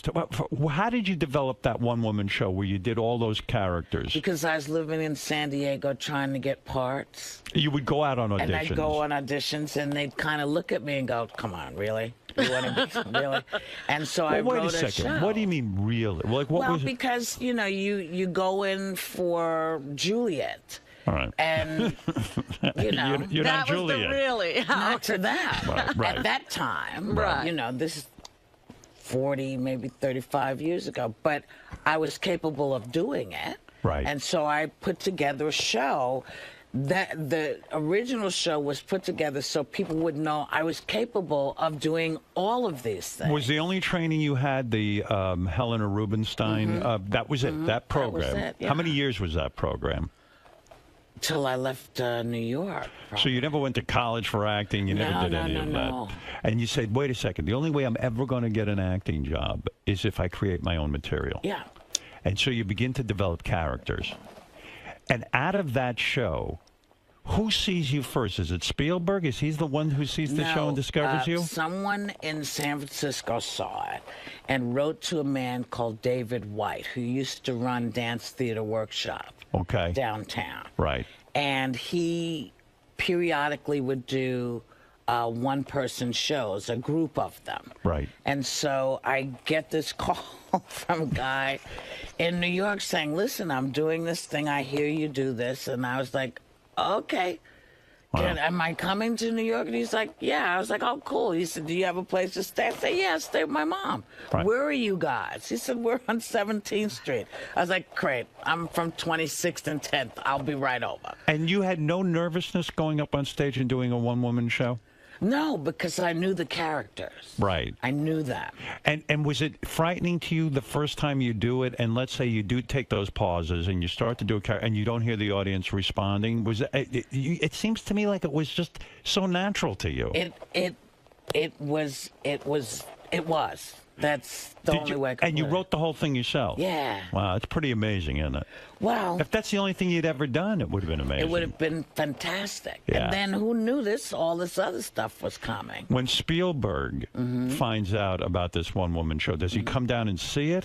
No, he got a hold of my manager, Sandy Gallen, and said I would like her when she comes to California if she could bring the show, because I'd like to see what she's doing.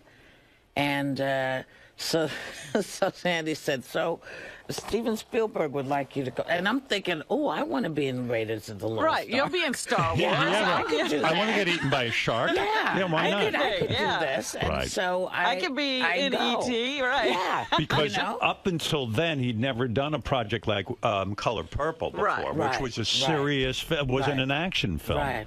And so you mean he said, hey, if you ever bring your one-woman show to L.A., tell me and I'll come see it?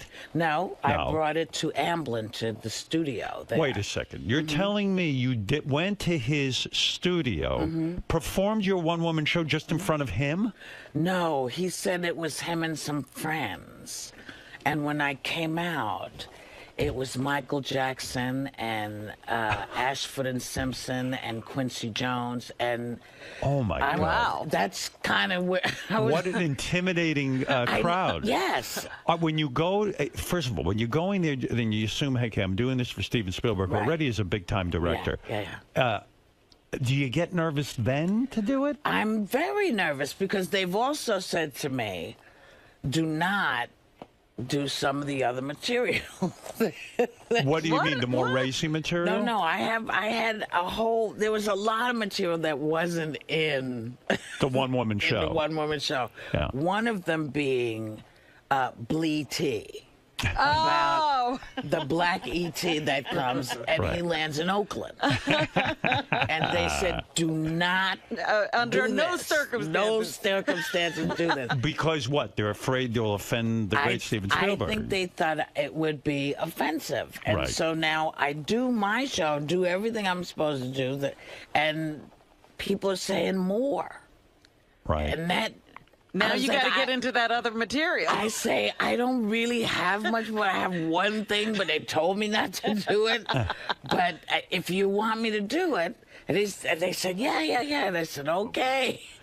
And I figured this is the end of my career. Right. It started at the beginning of the show, and now it's over. And they say they want more. You do Black E.T., 𝗦𝗵cie. And he is on the floor. He loved it. He loved it. And that teaches us a lesson, doesn't it? It's like, you know what, sometimes the more outrageous you are, or when everyone tells you no, sometimes you should say yes. That's what you absolutely need to do. Well, sometimes you have to gauge for yourself. Right. You know, is this a person who can deal with it? And the answer was yes. Yeah. And what an audition. Like, he never asked you to read for him specifically for The Color Purple. No. He never said, hey, And then he laid that on me. What did he say? He said, well, I'm going to be doing The Color Purple. I said, oh, cool. I read the book. My daughter and I, we stopped our bus. We listened to it because Alice Walker was reading it in San Francisco somewhere. And I just said that how great it was going to be that he was doing it. He said, well, I would like you to be in it. And I was like, as what? Right. he said, well, I want you to play Celie. I said, I don't think I can do that. Now, why did you say that? Because I never made a movie. I didn't know anything about making movies. And I said to him, so what does it take, like couple weeks? Because I thought it's like you do, like you would film a play. This is the exact opposite advice they always give everyone. They always say, if you go in on an audition, say you can do anything, and don't. But you do the exact opposite, and it all works. Well, I didn't want to lie to him. Right. I didn't want him to think that I actually knew anything about making movies. Sandy Gowan was probably ready to kill you because no, Sandy wasn't there. He wasn't there. Sandy wasn't there. Because so you tell Steven Spielberg, it's very nice of you to offer me this role, but I don't even know anything about making movies. I can't do it, and he insists that you do it. And he says, well, I know a lot about making movies, and I can help you.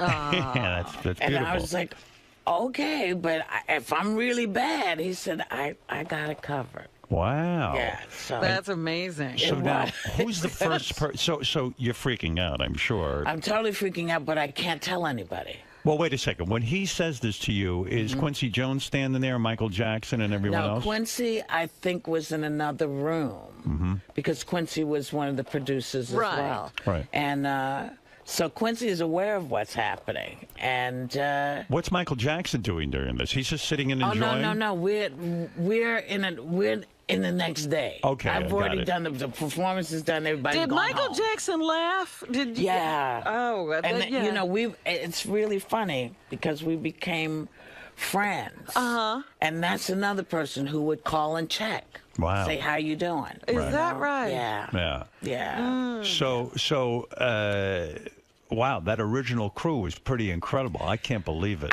Neither could I. Yeah, I mean, I just think that is the most intimidating situation, and in a way, the perfect test for Steven Spielberg to see what you could handle. Yeah. Because you put a room full of people like that together, if you can hold up, you could go on a movie set and do anything. Yeah. Was it hard the first day on the set for the movie? No. What it was it was insane because my mouth was open like this.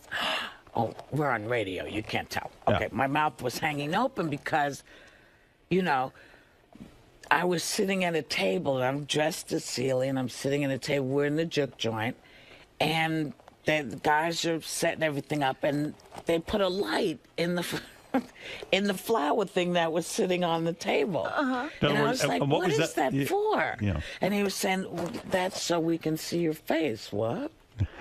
I was like, that's how you do that? At one point, there are several things that happen. There's a field full of purple flowers. Right. And then there's a field full of corn. And I come in, and the field full of corn is there, and we go and rehearse, and I come out, and half the field is gone. Wow. And I see them putting the purple flowers in. It's like, oh, that's how you do. Because you never, it never occurred to me that things weren't growing when you see them growing in the movies. Right. And the greatest thing was, it has not, all that I know about movie making has not altered how I see movies. I still believe what I'm seeing in the movies, which I'm really happy about. Right, yeah, you still you don't suspend see the all... inner workings, you see the movie. You still suspend disbelief and go, wow, it's pretty incredible. Yeah. And it is mind-blowing. So when they send you the script, when you get the part, you can't tell anyone. Why can't you tell anyone? Because Steven wasn't ready for folks to have the information that he was doing. So you don't even tell your mother, you don't tell anyone? I tell my mother. You tell your mother, that's it. But anyone else, that's it. I couldn't tell anybody. So, in the newspapers, I would see, Diana Ross being considered for Celie. I'd be like, no. Wait. And then I'd call and say, listen, I hate to bother you, but I just read this. He said, no, it's just rumor. That's going to be you. Okay, it's still you. And so you'd see all of this happening, and then, suddenly they said, okay, we're doing it. Are you still friendly with Steven Spielberg? Yeah. So when he does Abraham Lincoln, and the movie, do you send him immediately a note, or do you call him? No, well, I went to see it. Right. Because I just thought it was great. And friends of mine are in it. You know, 𝗦𝗵cie𝘄𝗿𝗱, right, who was on Law and Order. She's in it. So, you know, I got friends in it. I love to go see my friends working. So it's pretty I go exciting. And I said, yeah, it is very exciting, because I can say I know them. Yeah, it's part of the excitement of being famous and in show business. You know a couple of these people. Yes, it's exciting. Kind of cool. Yeah, it is. It's like, who gets to do that? Yeah. So when that movie is being made, do you get close to Oprah? Yeah, we're tight. Well, it was weird to me that you and Oprah for years fought. Not fought. No. But you assumed that Oprah hated you. Yes, and she assumed that I hated her. Why? How does that happen? Again, you know, people say, hey, you know, so-and-so's doing this, and you're not there. And it's like, oh, okay. In other words, Oprah's having a party and didn't invite you. And didn't invite you. Or someone would say to Oprah, hey, you know, Whoopi's doing this, and she didn't invite you. And what I discovered, and when she and I finally sat down, because we met up at Tyler Perry's house. Right. And I said, what did I do? She said, no, you, what did I do? Right. I said, you didn't do anything. She said, well, you didn't do it. I said, well, what the hell? 10 years, 15 years almost of not really. And, you know, my mom adored Oprah. Right. We were all very close. And so, you know, she was like, I don't know why I didn't just pick up the phone. And I had to say the same thing. So, you know. You always seem like the type of person, who will write someone a note. You've done that to me. Yeah. And you will pick up the phone and call people. And I didn't in this case. And I don't know why, Howard. It's odd. You were close to Oprah during the making of the thing. You say your mother got friendly with her as well. And you guys really enjoyed one another. Yeah. And then when you won the Academy Award, did you think maybe there was hostility there? Oh, no. Why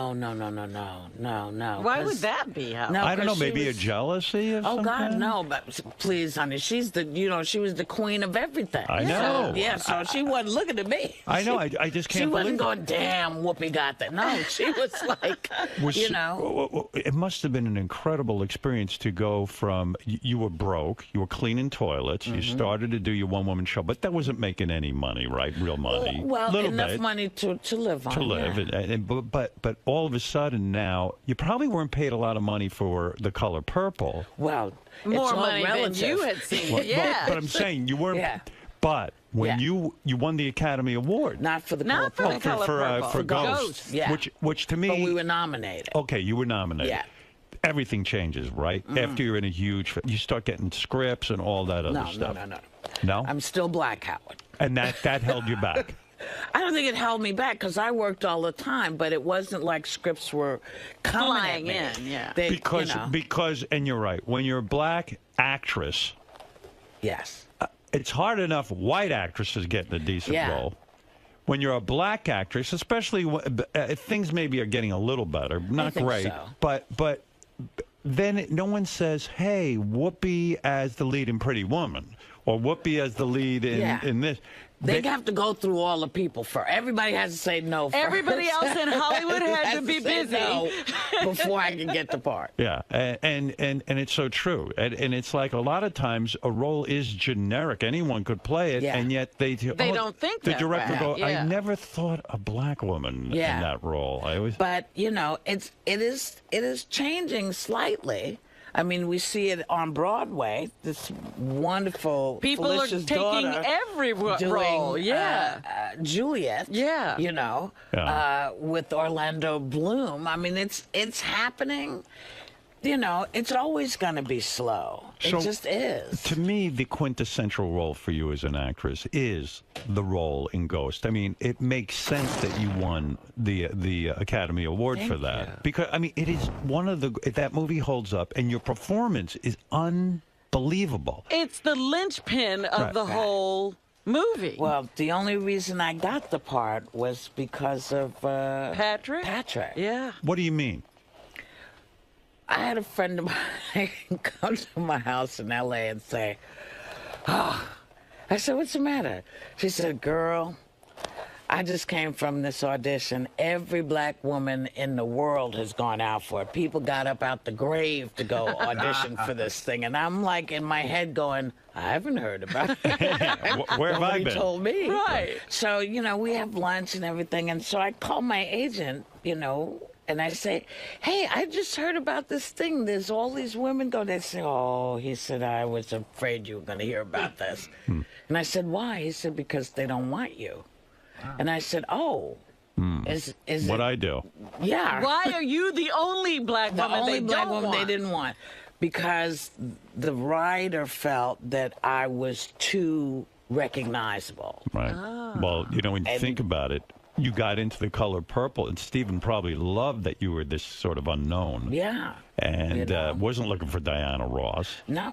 And now all of a sudden you're known, and everyone goes, well, we got to get somebody who isn't known. And so I said, oh, okay. You know, I felt kind of bad, but I was like, okay, because I was on Now my here's way. a black role you can't get. Yeah. Right. You know, I mean, it's crazy. Always crazy.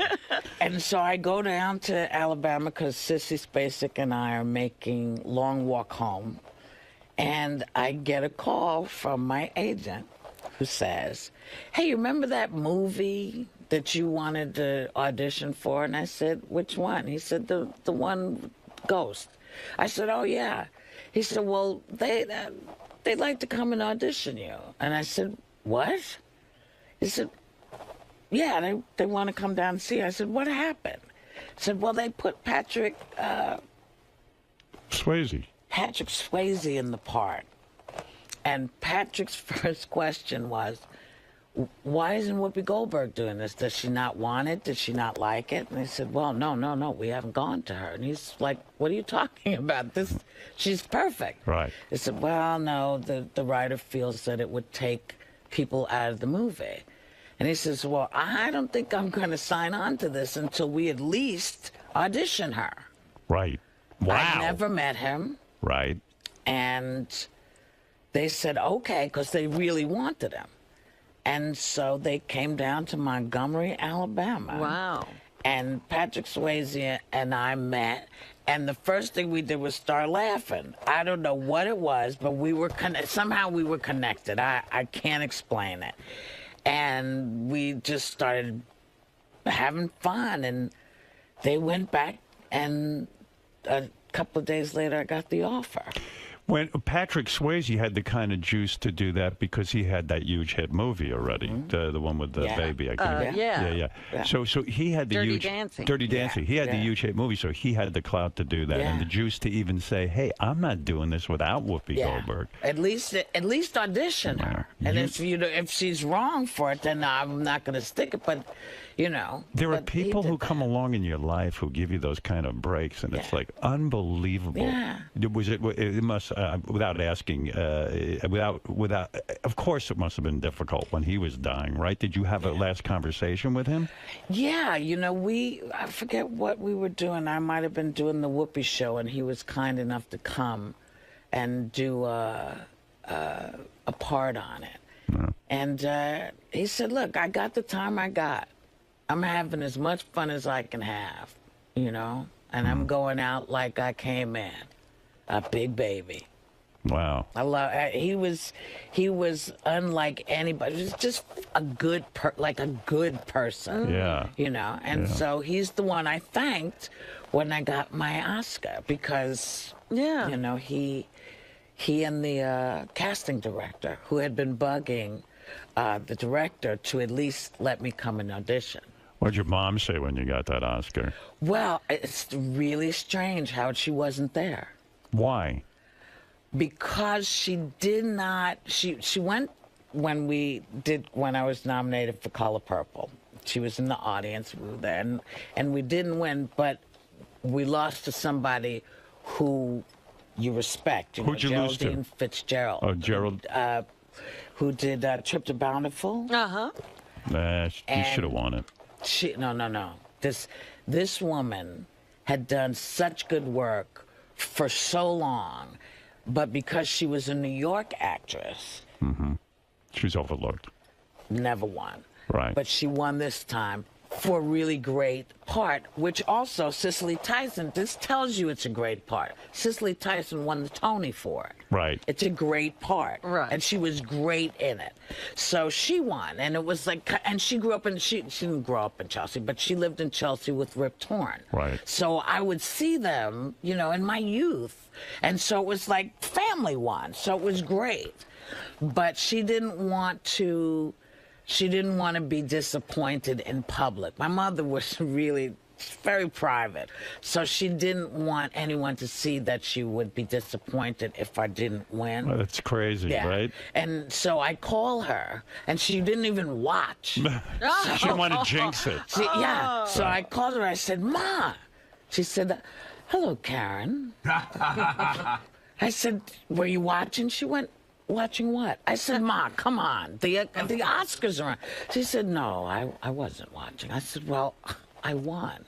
She said, good for you. Oh, my God. Did she dislike the name Whoopi? I mean, it was you were named Whoopi because you farted a lot. Yes. And so didn't she find that, oh, my daughter is Karen, sweet Karen, why is she Whoopi? No, because she understood me.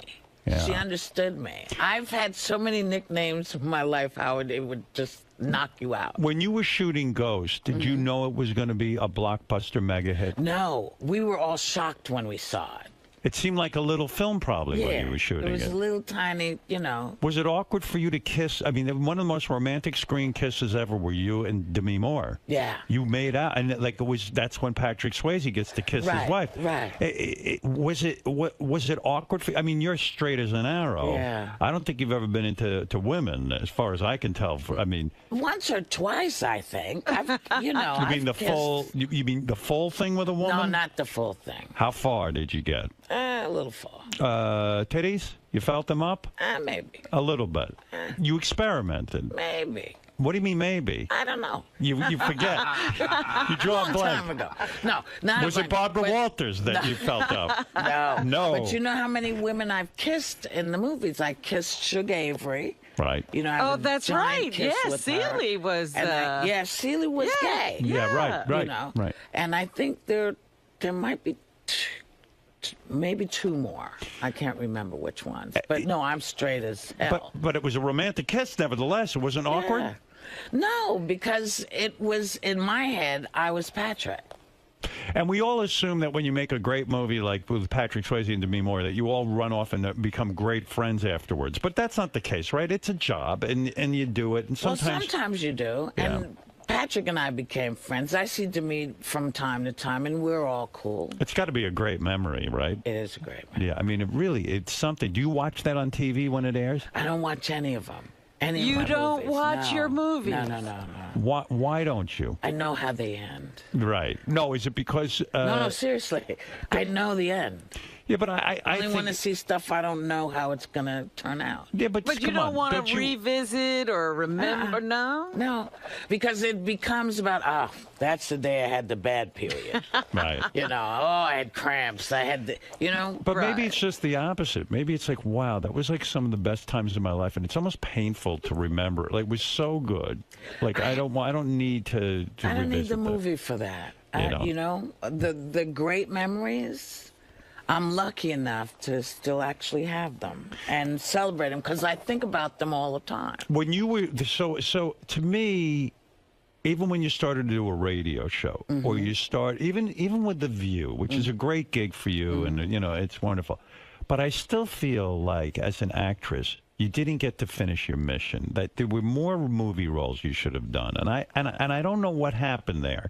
I had to stop. Why? I had to stop because I got overwhelmed with the business of it and not the art. You know, I've always been an artist. That's how I always saw myself. What do you mean? If you did a movie and it tanked, you took it to heart? Well, I didn't, you know, even if I didn't take it to heart, other people took it to heart for you. Right. You know, people love to remind you, hey, you remember that really shitty movie you did? Wow, boy, was that bad. It's no. I know it was bad. And that affects you.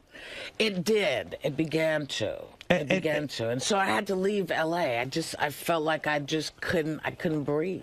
Because everything becomes about the business. Your value becomes, hey, your last movie only made $7 million, and it becomes an embarrassment. Well, people are embarrassed for you. See, I always think that if people come to see my movie, anybody comes to see my movie, it's a good thing. It's a miracle, right? Yeah. You know, someone's watching me. Yeah. Right. But it somehow you had to live up to all these expectations, which I couldn't do. I couldn't. Well, you know, it's an unfortunate profession because if you're an actor, you've got to act, and there's only so many good roles. So but you'd probably you can't even predict what's going to be good half the time, right? And so you do it. And if it could just be, if you could throw it off like a mosquito bite, if you could just say, it didn't do well, but I'll go on to my next thing, you'd be fine with that. But the problem is you're too sensitive for it. Well, Whoopi, did you have the extra added burden of carrying the black race with you? There was also that. Yeah, because you were it. Yeah.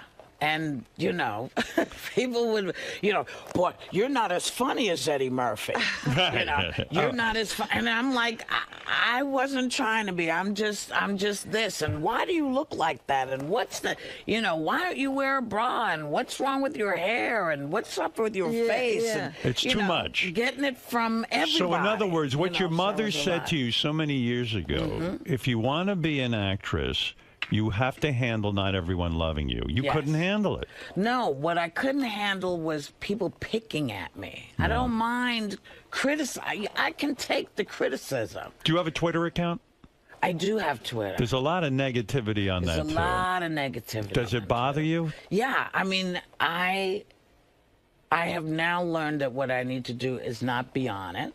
As much. Okay. But when I have something I want to say, like I've been bitching about this, you know, the idea that guys are working in Washington and getting paid. Right. They're getting paid. You're upset. And they're well, yeah. I mean, I have friends who are in the military. Their wives, you know, can't go to the PX and get stuff because the PX is closed. And that's a great forum to get that kind of stuff out. Yes. You can't do it on The View. You can't get overly political and stuff. But yet, when you put that out there, someone's going to write back, hey, shut the fuck up, you're an asshole. Yeah. And I say, yes, I'm the biggest asshole you'll ever meet. So you But engage. It doesn't change the fact. Sometimes, but it doesn't change this fact. Yeah. And this fact is that these guys should not be should not be pulling paycheck while everybody else is on furlough. I just think it's wrong. So I don't mind that. You once said something so startling to me, and I felt actually sad. You said that of all the men that you've been married 3 times and you've had we all know about your long-term love affair, right? You said that you never loved any of those men, that you only married people so you'd feel normal. Yes. What does that mean, feel normal? Well, I just thought if I could be in a normal place, like doing normal stuff. Do some time in the jail. Yeah, doing normal stuff. Well, it seems like when all of society's hooking up with someone and getting married and living that life, it seems like it's something you should be doing. Yes. And again, it almost seems like your self-worth is who you're tied up with. Yes. Yeah. This is why I am very, very happy that I found a couple of years ago that I'm okay without hooking up. If I want to be with somebody, I can go be with them, but I don't have to live with them. I don't have to make their life my life. I can actually have my own life. And I've been with someone, whether it was my kid, since she was, now she's all grown up. She's got 3 kids. When you had your child, you had a child very young. No. Yes. I was married 18. That's not very young. That's young. That's a so kid. young. Is that? 18? Seriously? You're a baby at 18. Seriously, that's a child. Yeah, I mean, 18, you hadn't even experienced life.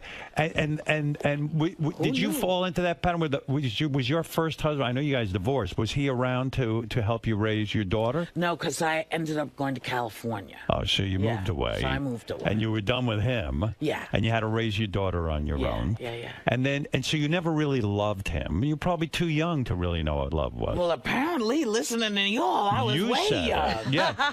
I wasn't in. No, I've. But you said there was one man you did love. Yes. Who did you love? A nice man. Was he famous? Was he any? No. Oh, okay. No. It wasn't Ted Danson? No. I figured you loved it's so him. funny because people, one has so many, well, maybe one doesn't, but I think people have so many relationships that there's never one that stuck out for me that was like the boom, except this one guy. And he had nothing to do with the business. He was just a great cat. But he died. How old were you when you met the real love of your life? Probably 30. You were going out with him. You knew you were in love. It felt different than anything you'd ever experienced before. It was kind. Yeah. It was kind. And it wasn't based on anything except mutual respect and fun. What and did he we die laughed. from? He died of AIDS. Wow. Yeah. Was he a drug guy? No. He had a, what do you call it? A transfusion? Transfusion. Oh, my God. That must have been unbearable. I would think that because it's like, oh, no, not from a hospital, not from a transfusion. Yeah. Wow. But, How long did that relationship go on for? about a year and a half. A year and a half, best year and a half of a romantic relationship. Yeah.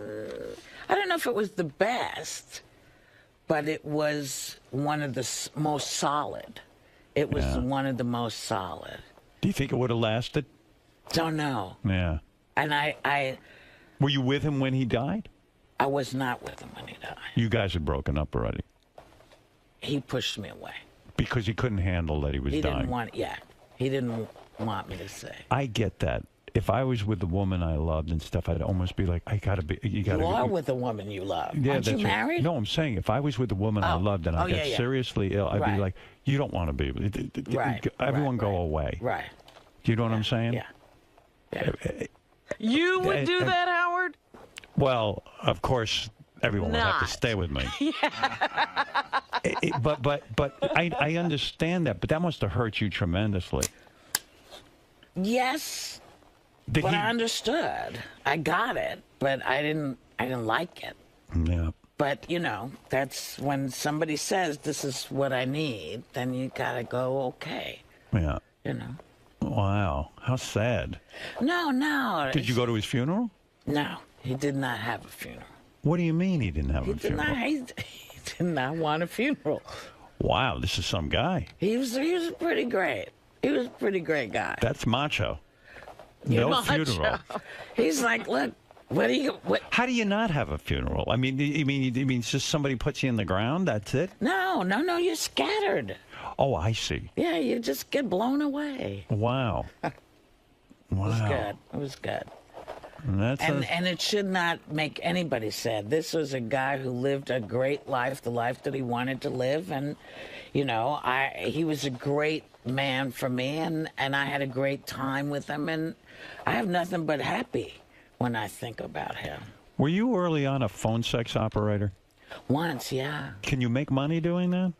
I don't know if you can now. You would get on with guys. You went to work at a place where you would... No, you do it from home. You do it from home? You did it from home, Yeah. How many calls would you take a day? In the evening, never in the day. Maybe 40. Could you make decent bread doing that? Not really. No. And guys would call up, and what? You keep... And women. And the trick is to keep them on the line as long as you can. Yeah. Women call? Yeah. You would be oh my goodness, you would be so surprised. I like when because- Robin acts like she doesn't call phones. So great. I talked to rude. Whoopi, actually. See, but you know what it is most of the time you would think that it was really about the sex. Yeah. But people are calling because they're lonesome. And they want a connection. And they just want a connection. So you would have to talk dirty to them. No, you But just have to stop talk. it. No, Phone Howard, sex, if I when said, tell baby, I you- want to fuck your brains out, what are you Can going to say? say that on the... No, I'm probably just lost my job. But Whoopi, if I say to you, in your job, If you call and you called the line and that's what you did, yes. But what I'm saying to you is shockingly, 98% of the people that called were not looking for sex. but wait a second. If I call a phone 6 and I say, hey, baby, I'm there. I'm a guy. I want to jerk off. Hey, baby. Hey. Hey, what's happening? over there? What's happening over where you are? What do you doing? Well, I got my penis in my hand. Wow. That's pretty pathetic, actually. But you should see it's about an inch. But, baby, what are you wearing right now? What do you think I'm wearing? I think you're naked right now. I could be. Oh, you are a tease. You're a temptress. Do you think so? Oh, absolutely. Oh, yes. Now, don't forget to include your credit card in this. Oh, yes, right. transaction. Yeah, you always got to make sure you do that. Oh, wait a second, baby. Are you the woman from The Color Purple and Ghost? Oh, yeah. Hello? Oh, hey. Oh. When you must have heard some disgusting things at that job. I'm trying to think. You know what? I don't think so, actually, because it would stick in my head. What sticks in my head is how sad it was. I would think the word. That made me sad. It did make you sad. It made me sad. Is that why you quit? I quit because it just wasn't working for me. You've worked at a funeral parlor, too, right? I worked at a funeral parlor. Did you handle the dead? Yes, I did. Yeah, you made them up, right? You were a makeup artist. Is that the freakiest thing ever? It's not. When you get the young ones, that's what freaks you out. I mean, kids. Yeah. Oh my that's God. That's the one you don't want. But let's talk about something else. Oh my God, you're depressing me. Yeah. I know, I'm depressing myself. Oh, I'll talk about We something. were having such a good time. So what The View. happened? So what happened on The View? Jenny McCarthy, I think you're terrific on The View. They say that you're the most popular person on The View, that when you joined The View, the ratings went up 7%, which is a pretty big way to jump. Right. You know, I was surprised, but maybe not so much. They got rid of Elizabeth and Joy. Was that heartbreaking to you? Do you feel close to those two? Yeah, I miss them. You I do. talk to them, you know, from time to time. I send everybody emails. Are you brought in on that decision? No. At all? No. No one says to you, hey, we're going to really... In other words, you've got to go along with it or else you're out. And that's Barbara's call. I don't know if it's the studio. I don't know whose call it is, but it ain't my call. I know you always say, hey, Barbara gave me the job, and I love Barbara, and I'm thankful for that. Yeah, and I know you And were. we've known each other a long time, she and I. But when I did the show, the one time, I was sitting there. It looked like you were aggravated with her when she interrupts every minute and takes over. You looked physically pained to me, and I don't know if that's the case, but I tell everyone Whoopi does not like Barbara. I know you do. I do because and they write about it in the news. Yes, I believe it. You started I that. started it, and I admit it. I saw the look of pain on your face. I was in pain. What is it, Gary? How dare you interrupt my conversation? Whoopi's got to be somewhere. She's got to go to work. That is bullshit.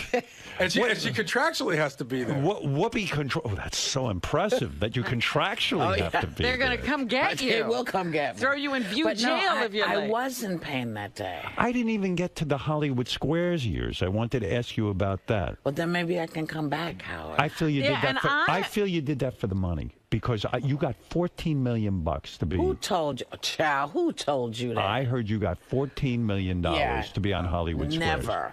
Never. Raise your right hand and swear on a stack of Bibles. I have never made $14 million in my life. Is that true? Yeah. Then why was I told that?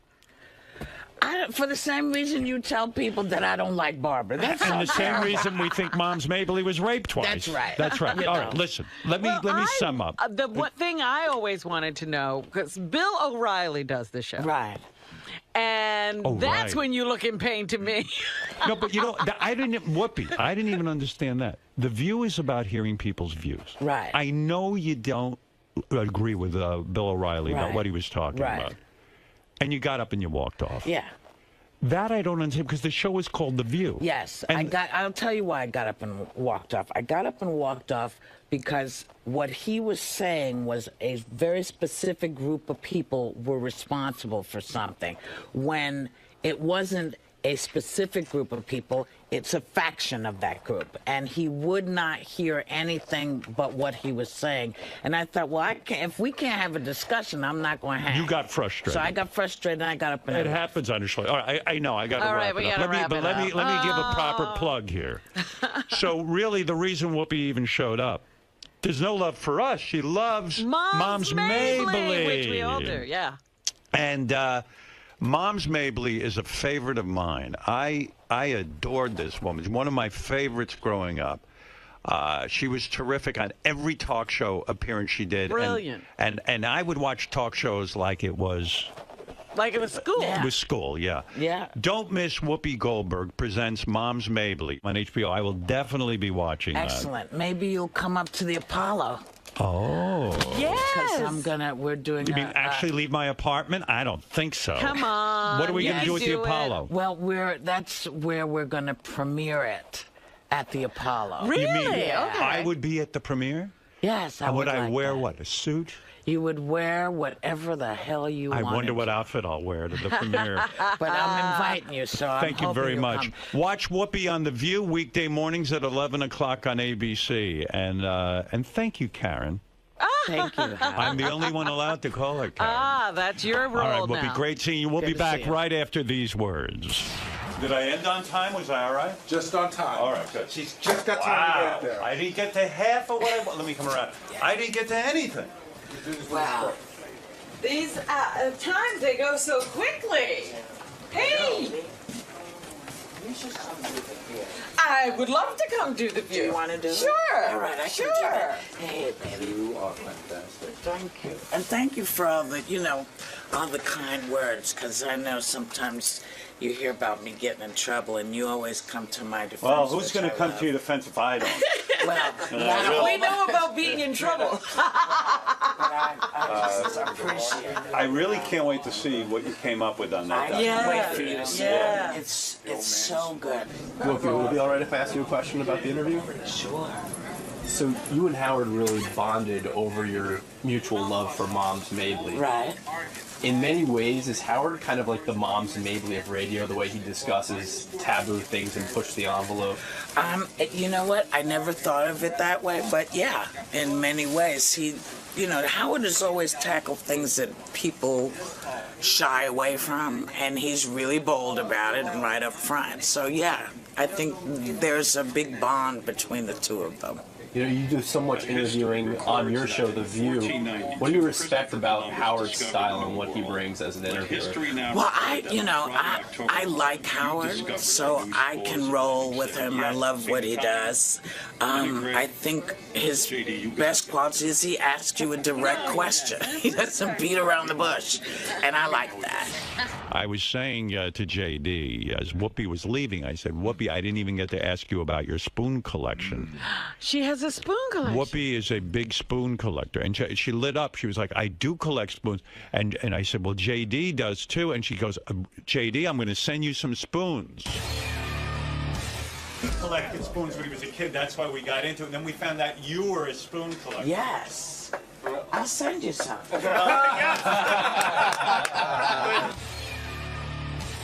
Oh, now you're into spoon collecting, aren't you? Isn't that special? I don't want it. He's not turning down those. It is special for Whoopi Goldberg. So, I mean, I couldn't turn those down. But I don't collect spoons. You do now. Well, I have a gift from Whoopi Goldberg. What I heard was that Whoopi collects these old, like, racist spoons, too. Like I heard about these racist spoons. Yeah, like, I don't know where they sold these things, but they sell, like, they have, like, the typical, stereotypical black guy. Like the jockey. The jockey, kind of things. yeah. So she's got a whole collection of those. I don't think she's giving those to you, JD. Because those are historic. No, because JD will get beaten up for them. Oh. Right. Wait, this isn't my old black Sambo spoon. Stop hitting me. People might take it the wrong way. Now, remember, you're not supposed to use these spoons, so don't be eating cereal. No, all the spoons I get sent, I put them in a box in my office.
What happens when Howard Stern's staff asks him the questions they've always wanted answered? It's time to Ask Howard with Rachel Fine. All right, Howard, are you ready for some fun questions from your staff? No, but I'll do it anyway. Thank you. Question from Charlie Hess from Howard TV. All right. What is the one superhero power you would most like to have, and what would you do with it? I think fly would be good. That would be good. No commuting that way. I mean, look, I would like to have all of Superman's powers. I think Superman's got the full Monty. Sure. You know, just even like he hardly uses his heat vision, his super cold breath. He doesn't ever even use those, right. Especially in these movies and TV shows. It's like, what, did you forget about that? Sure. Like, I just go and freeze everybody out. And, you know, it's so great. But no invisibility. You could sneak around with invisibility, I would think. Yeah, but fuck invisibility. Okay. Superman can run super fast, and like literally you can't see him. That's why he can do everything. He does it all. Yeah. To be Superman is every boy's dream. Gotcha. I couldn't live in a world with Superman. If there was a Superman and I wasn't him, it would just kill me. It could kill me. So better no Superman than you're not Superman. I don't want Superman. Question from Al Ragone of Howard 100-101. Right. In your opinion, if Gary never said the words Baba Booey, what do you think would be his next biggest claim to fame? I think the pitch. The pitch was a big deal. Yeah. The boy can't throw. You know. And what's funny about it is he can't throw, and yet he's a baseball coach, and he prides himself so much on his knowledge of the Mets and baseball and sports, and it's so important to him, and he just can't do it. Is that a bigger blunder than the I Want You Back tapes? Oh, there's no bigger blunder than I Want You to. Well, there's no bigger blunder than Baba Booey. Okay. To say that you collect cartoon cells and your favorite cartoon character growing up is Baba Booey, and I go, Baba Booey? I watch cartoons, and Baba Louie. You know, and you don't know that is a blunder. Yeah. The tape that he made for that girlfriend to win her back isn't a blunder. It's just douchey. I lost my lover, and I lost my best friend. And you lost your lover, and you lost your best friend. Okay, so that part's pretty even, but you gained a lover, and you gained a best friend. I gained a couple of lovers, or I gained one lover, but I gained no friends. There's nobody there to come home to call, to tell all the great stuff. And like right now, I feel my professional life is like at a 9, and my personal life is at like a 2. It's ridiculous. It's embarrassing. It runs the full gamut of ridiculousness. Question from Mike Ganji at Howard TV. What are your first memories of meeting Fred? My first memories, again, you know, you're talking a lot of years ago, but my first memories were, you know, here was a guy who was the overnight announcer at WCCC in Hartford on the FM, and I walked in, and it must have been my first show, and he was the overnight guy. He was in college at the time. I remember thinking, how does this guy do it? He does overnights, and then when we were talking, he goes, oh, I go to school during the day, which is crazy, because when do you sleep? And I remember thinking he was good on the air, he had a nice voice and all that. And then in the early days, being bowled over, when I talked to him, we would talk about Saturday Night Live, and then he'd do a lot of the impressions that Dan Aykroyd did, and then he did his own impressions, and I started to really appreciate his talents. But I've said this a million times, the biggest thing about Fred was that he'd actually hang out and watch me and help me. Like, he would pull some records, or it was a very nice thing, very altruistic, because radio guys don't always help each other. And there is some jealousies and stuff. And Fred was like a really good friend that I didn't really know him that well, but he would help me. And it was so appreciated, because I was so overwhelmed with playing music and trying to be funny and literally grabbing records, grabbing news copy. It was too much for one guy. And Fred would lend a helping hand if he had some time, at least that first hour. And I was so grateful. He was such a good guy that way. And then when he'd kind of lean in and maybe do a voice or something, wow, you know, and you really start to say, wow, this guy's something. Did you know you'd be with him for the long term? You know, I didn't know. I thought, wow, this is somebody who could make my show so good. I wish I had a budget or... and I did say to him when I left Hartford, I had got this job in Detroit. I am going to try to hook up with you again. And I'm sure he was like, yeah, right. But you know, you saw it in the movie. That was a pretty accurate portrayal. I said, I'm really going to come back. And in Detroit, I would call him once in a while and have him do a voice. He would do 𝗦𝗁𝗄𝗿, and at the time, that was a big thing to do.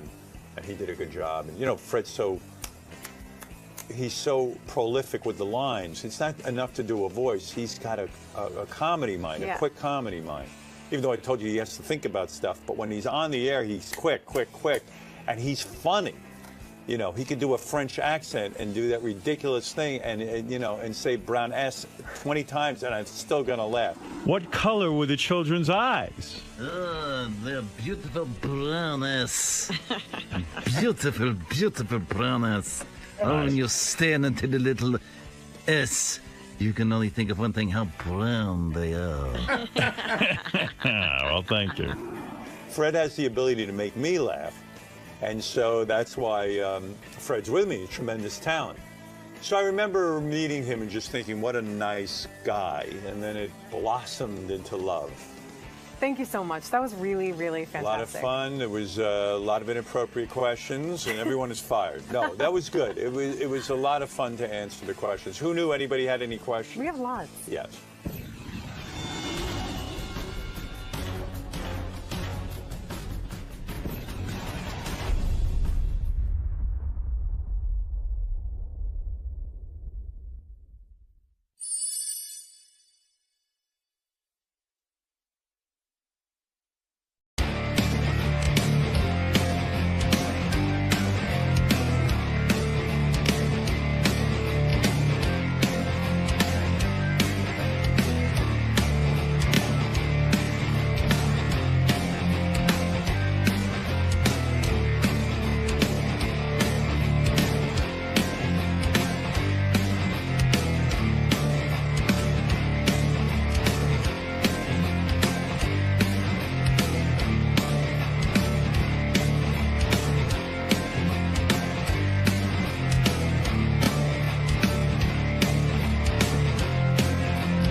I'm ashamed to say that this. All right, let's try it. Let's try it. Good. You're up for it? Yeah, even the discussion between you two guys. I've just always been offended when you say, "Oh, John, hi, what a great night." Oh, Gary, Why what are you offended by that? Well, it's like, oh. It's not saying anything about you. Yeah, right. Why would you even be involved in that conversation? Because he spent a weekend on a boat with his kid. He's a great dad. I've seen Gary with his kids, and I'm telling you, he's a great father. I'm not commenting on you because I've never seen you with your kids. How come? Why would you get offended by that? How come? I was just saying, I'm throwing me. I'm just Scott, how come if he says I'm a great father, Will's not offended by that? Because, I don't know, Will's a pussy. No, because it's not about Will. It's about Will. Will wasn't a dad when that comment was. He's one now. It's just, but why are you in my business? Seriously. If Howard says I'm a great dad, why are you in that? You, at the time, said that I wasn't a good dad because I like to golf. You started from the beginning. You're like, Gary's not a great dad. Howard says he is. But that doesn't make him a great dad. I'm like, and then I would go to talk back to you and go like, I'm a good dad. And then you would go, Howard, can you possibly be a good dad if you golf? I've seen Gary's kids. They're very well adjusted. That's number one. So am I. But I'm not talking about you. It's the greatest thing ever. It is. The rest of this for you. Go ahead. All right, so they're well adjusted. All right, let's try it. Let's try it out. The point is we're going to try it. Okay. He lets his kid have HBO at college. That is not a good dad. Why? HBO, video game, big screen television. How's a big screen television? I saw that article you wrote. I actually know the size of my kid's television. I'm sure you don't. There were 25 different things you gave him. It's like, oh yeah, I gave my kid HBO Go, and he got this. And what's that been? I don't know what that. Oh my God! Jackson at the college, I gave him my Slingbox password, my HBO Go password. College is for learning, not for watching television. Please, you got blowjobs from whores in college. And sold coke. Not whores. You went to college and you were like I've never been to a whore in my life. No, you never. You studied. That's all you did at college. No, I did a lot of that shit. But if I had that television, all that shit that you gave me would be that much You're worse. digging. You're digging. All right. All right. Good. Wait for the air. Oh yeah. We're going to play a game today. Who knows their kid better, 𝗦𝗵𝗿𝗱 or Gary Delafonte? Oh, you know that Gary's got to win, right? Yeah, I think so. I think Gary knows 𝗦𝗵𝗿𝗱's kid better than 𝗦𝗵𝗿𝗱 does. I would have that contest. Just have crazy. You'll lose. Gary's like the best father I know. He knows everything about his kids. And I know you've been studying all weekend. I got the... He studied? Yeah, like he was practicing with his son and... Look, I wanted to ask a couple of simple questions. I got those out of the way. I have no idea what you guys are going to ask. By the way, I'm not saying you're a bad dad. I'm just saying you get silly competitive. Over anything. It's the thing to have. I know, but it's the strangest thing with Scott. I'll be talking to Gary. I go, Gary, you're like the best dad I know. And Scott goes, hey, what about me? I'm a much better dad than Gary. And I go... And it's not even about him. I go, I wasn't talking to you. No, you singled him out on the show. Right. And I simply said to Gary, not to you, I said, well, I'm a good dad too. To which he commented, no, you're not. You golf too much. So what am I the rap on you is you'll be with the kids when it's good for you. Gary will be with the kids when it's good for the kids. Howard, you know whose rap that is? Gary's. Okay. It's not. I bought into it. It seems reasonable. Come in, Howard. Is your handshaking getting worse, Scott? You know what, dude? I'm doing 8 things right here, including I've got these kids over my shoulder. I'm trying to cut. Are you nervous? Well, when I'm doing all this stuff, I think it does make my tremors go a little faster than they would. Look. Are you sure you don't have Parkinson's disease? It's not Parkinson's. Wow. I was tested. It's called they're called essential tremors, and that's that. Does it bother you? Can you type and stuff, or is it? No, it doesn't. Boy, it's gotten much worse on him. I'm worried about him. He says he's had it looked into. Yeah. But I want to bring up the point that Scott, for some reason, I don't know if he has it in for me, but Scott always brings me up for anything. So, like, we were in a writers' meeting a couple of weeks ago, and somebody just said, hey, we should bring our pets in to see whose pet is, whose dog is smarter. And Scott just blurts out, I know my dog's smarter than Gary's. Yeah. Like, it's always about me. No, you know what it is, Gary, is I am a competitive person, and you're the only person that gets offended by that. I'm simply fooling around, and you... But, that's not true. But Scott, you never say, like, in other words, if Fred says, hey, I think my dog's really smart, you don't say a word. If Jason said, I think my cat's really smart, not a word. As soon as I say something, it's like, oh, I know I'm better than Gary. Well, it is. I mean, let's bring the dogs in and Howard, find out. Ask anybody here. My dog is certainly better than Ask John on the... I've seen his dog. He pees on the floor. Doesn't pee on the floor. Your dog pees on the floor? No, he just made that up. Well, you said don't pet the dog or he'll pee on the floor. Oh, submissive peeing. Well, by the way, we have the boys in here today. 𝗦𝗵𝗿𝗱's son is here, and so is Gary's son. And Lucas, and we're gonna find out who the better dad is. Well, that makes him crazy too, I know. Scott. What happens when Scott loses? Oh, they're both in there. When Scott loses, he's going to start complaining that it was fixed or unfair. No, whoever loses has to record this big long line that they wrote out that said, I, Gary 𝗏𝗏𝗏, think that Scott 𝗏𝗏𝗏 is the greatest father in the world. He's a much better father than me. Right. But I don't know that this show is going to prove that to me. But I said, don't you? But you're gonna. If you lose, you have to do that. That's the. Well, first of all, I didn't know that was part of the bet. There's a penalty. I'll do it. Yeah. But Scott, don't you think that knowing your kid is part of being a good dad? I know my kid. I know him a lot. He's right over my shoulder. Kyle, do I know you? Say. No, that's Lucas. Kyle. That's not Kyle. That's actually Doug Z. Goodstein. Kyle's behind me right here. Say it, buddy. Come here. Hey, Kyle. Do I know you? Yeah. We talk a lot? Yeah. See? Kyle looks like a nice kid. Poor kid.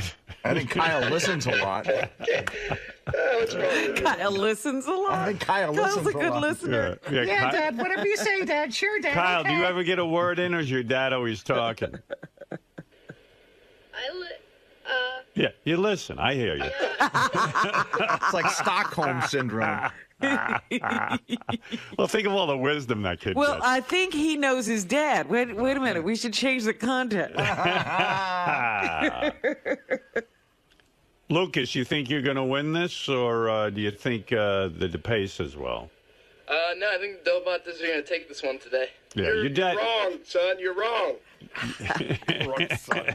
Hasn't Lucas played Scott in some game on the internet? Yeah, they played Halo a couple times. Have you- that was Jackson. That was Yeah, I Jackson. shot Jackson in the head and the back. You got him out, huh? You beat him, huh?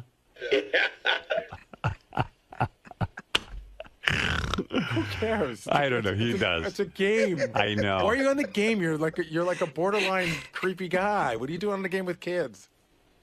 Kyle, does it bother you that your dad plays video games with young kids? To play them with him. You play with him? Yeah, I'll play with him and like 3 of his friends. Right. Kyle, is there ever a time where your dad's on the game and you can't get on? No, we have 2 Xboxes. Oh, that's why. One for Dad and one for Kyle. There's no problem there. Dad has his own Xbox. Good for you. All right, so what time are we playing that? In the 7 o'clock 7 hour? o'clock, yeah. 7 o'clock hour, we're finally going to put to rest who is the better dad, Scott 𝗏𝗏𝗏 right. or Gary. They'll be there with their boys. We'll ask them questions, and we'll put an end to this ridiculousness. It's crazy. The 2 of them argue and argue and argue.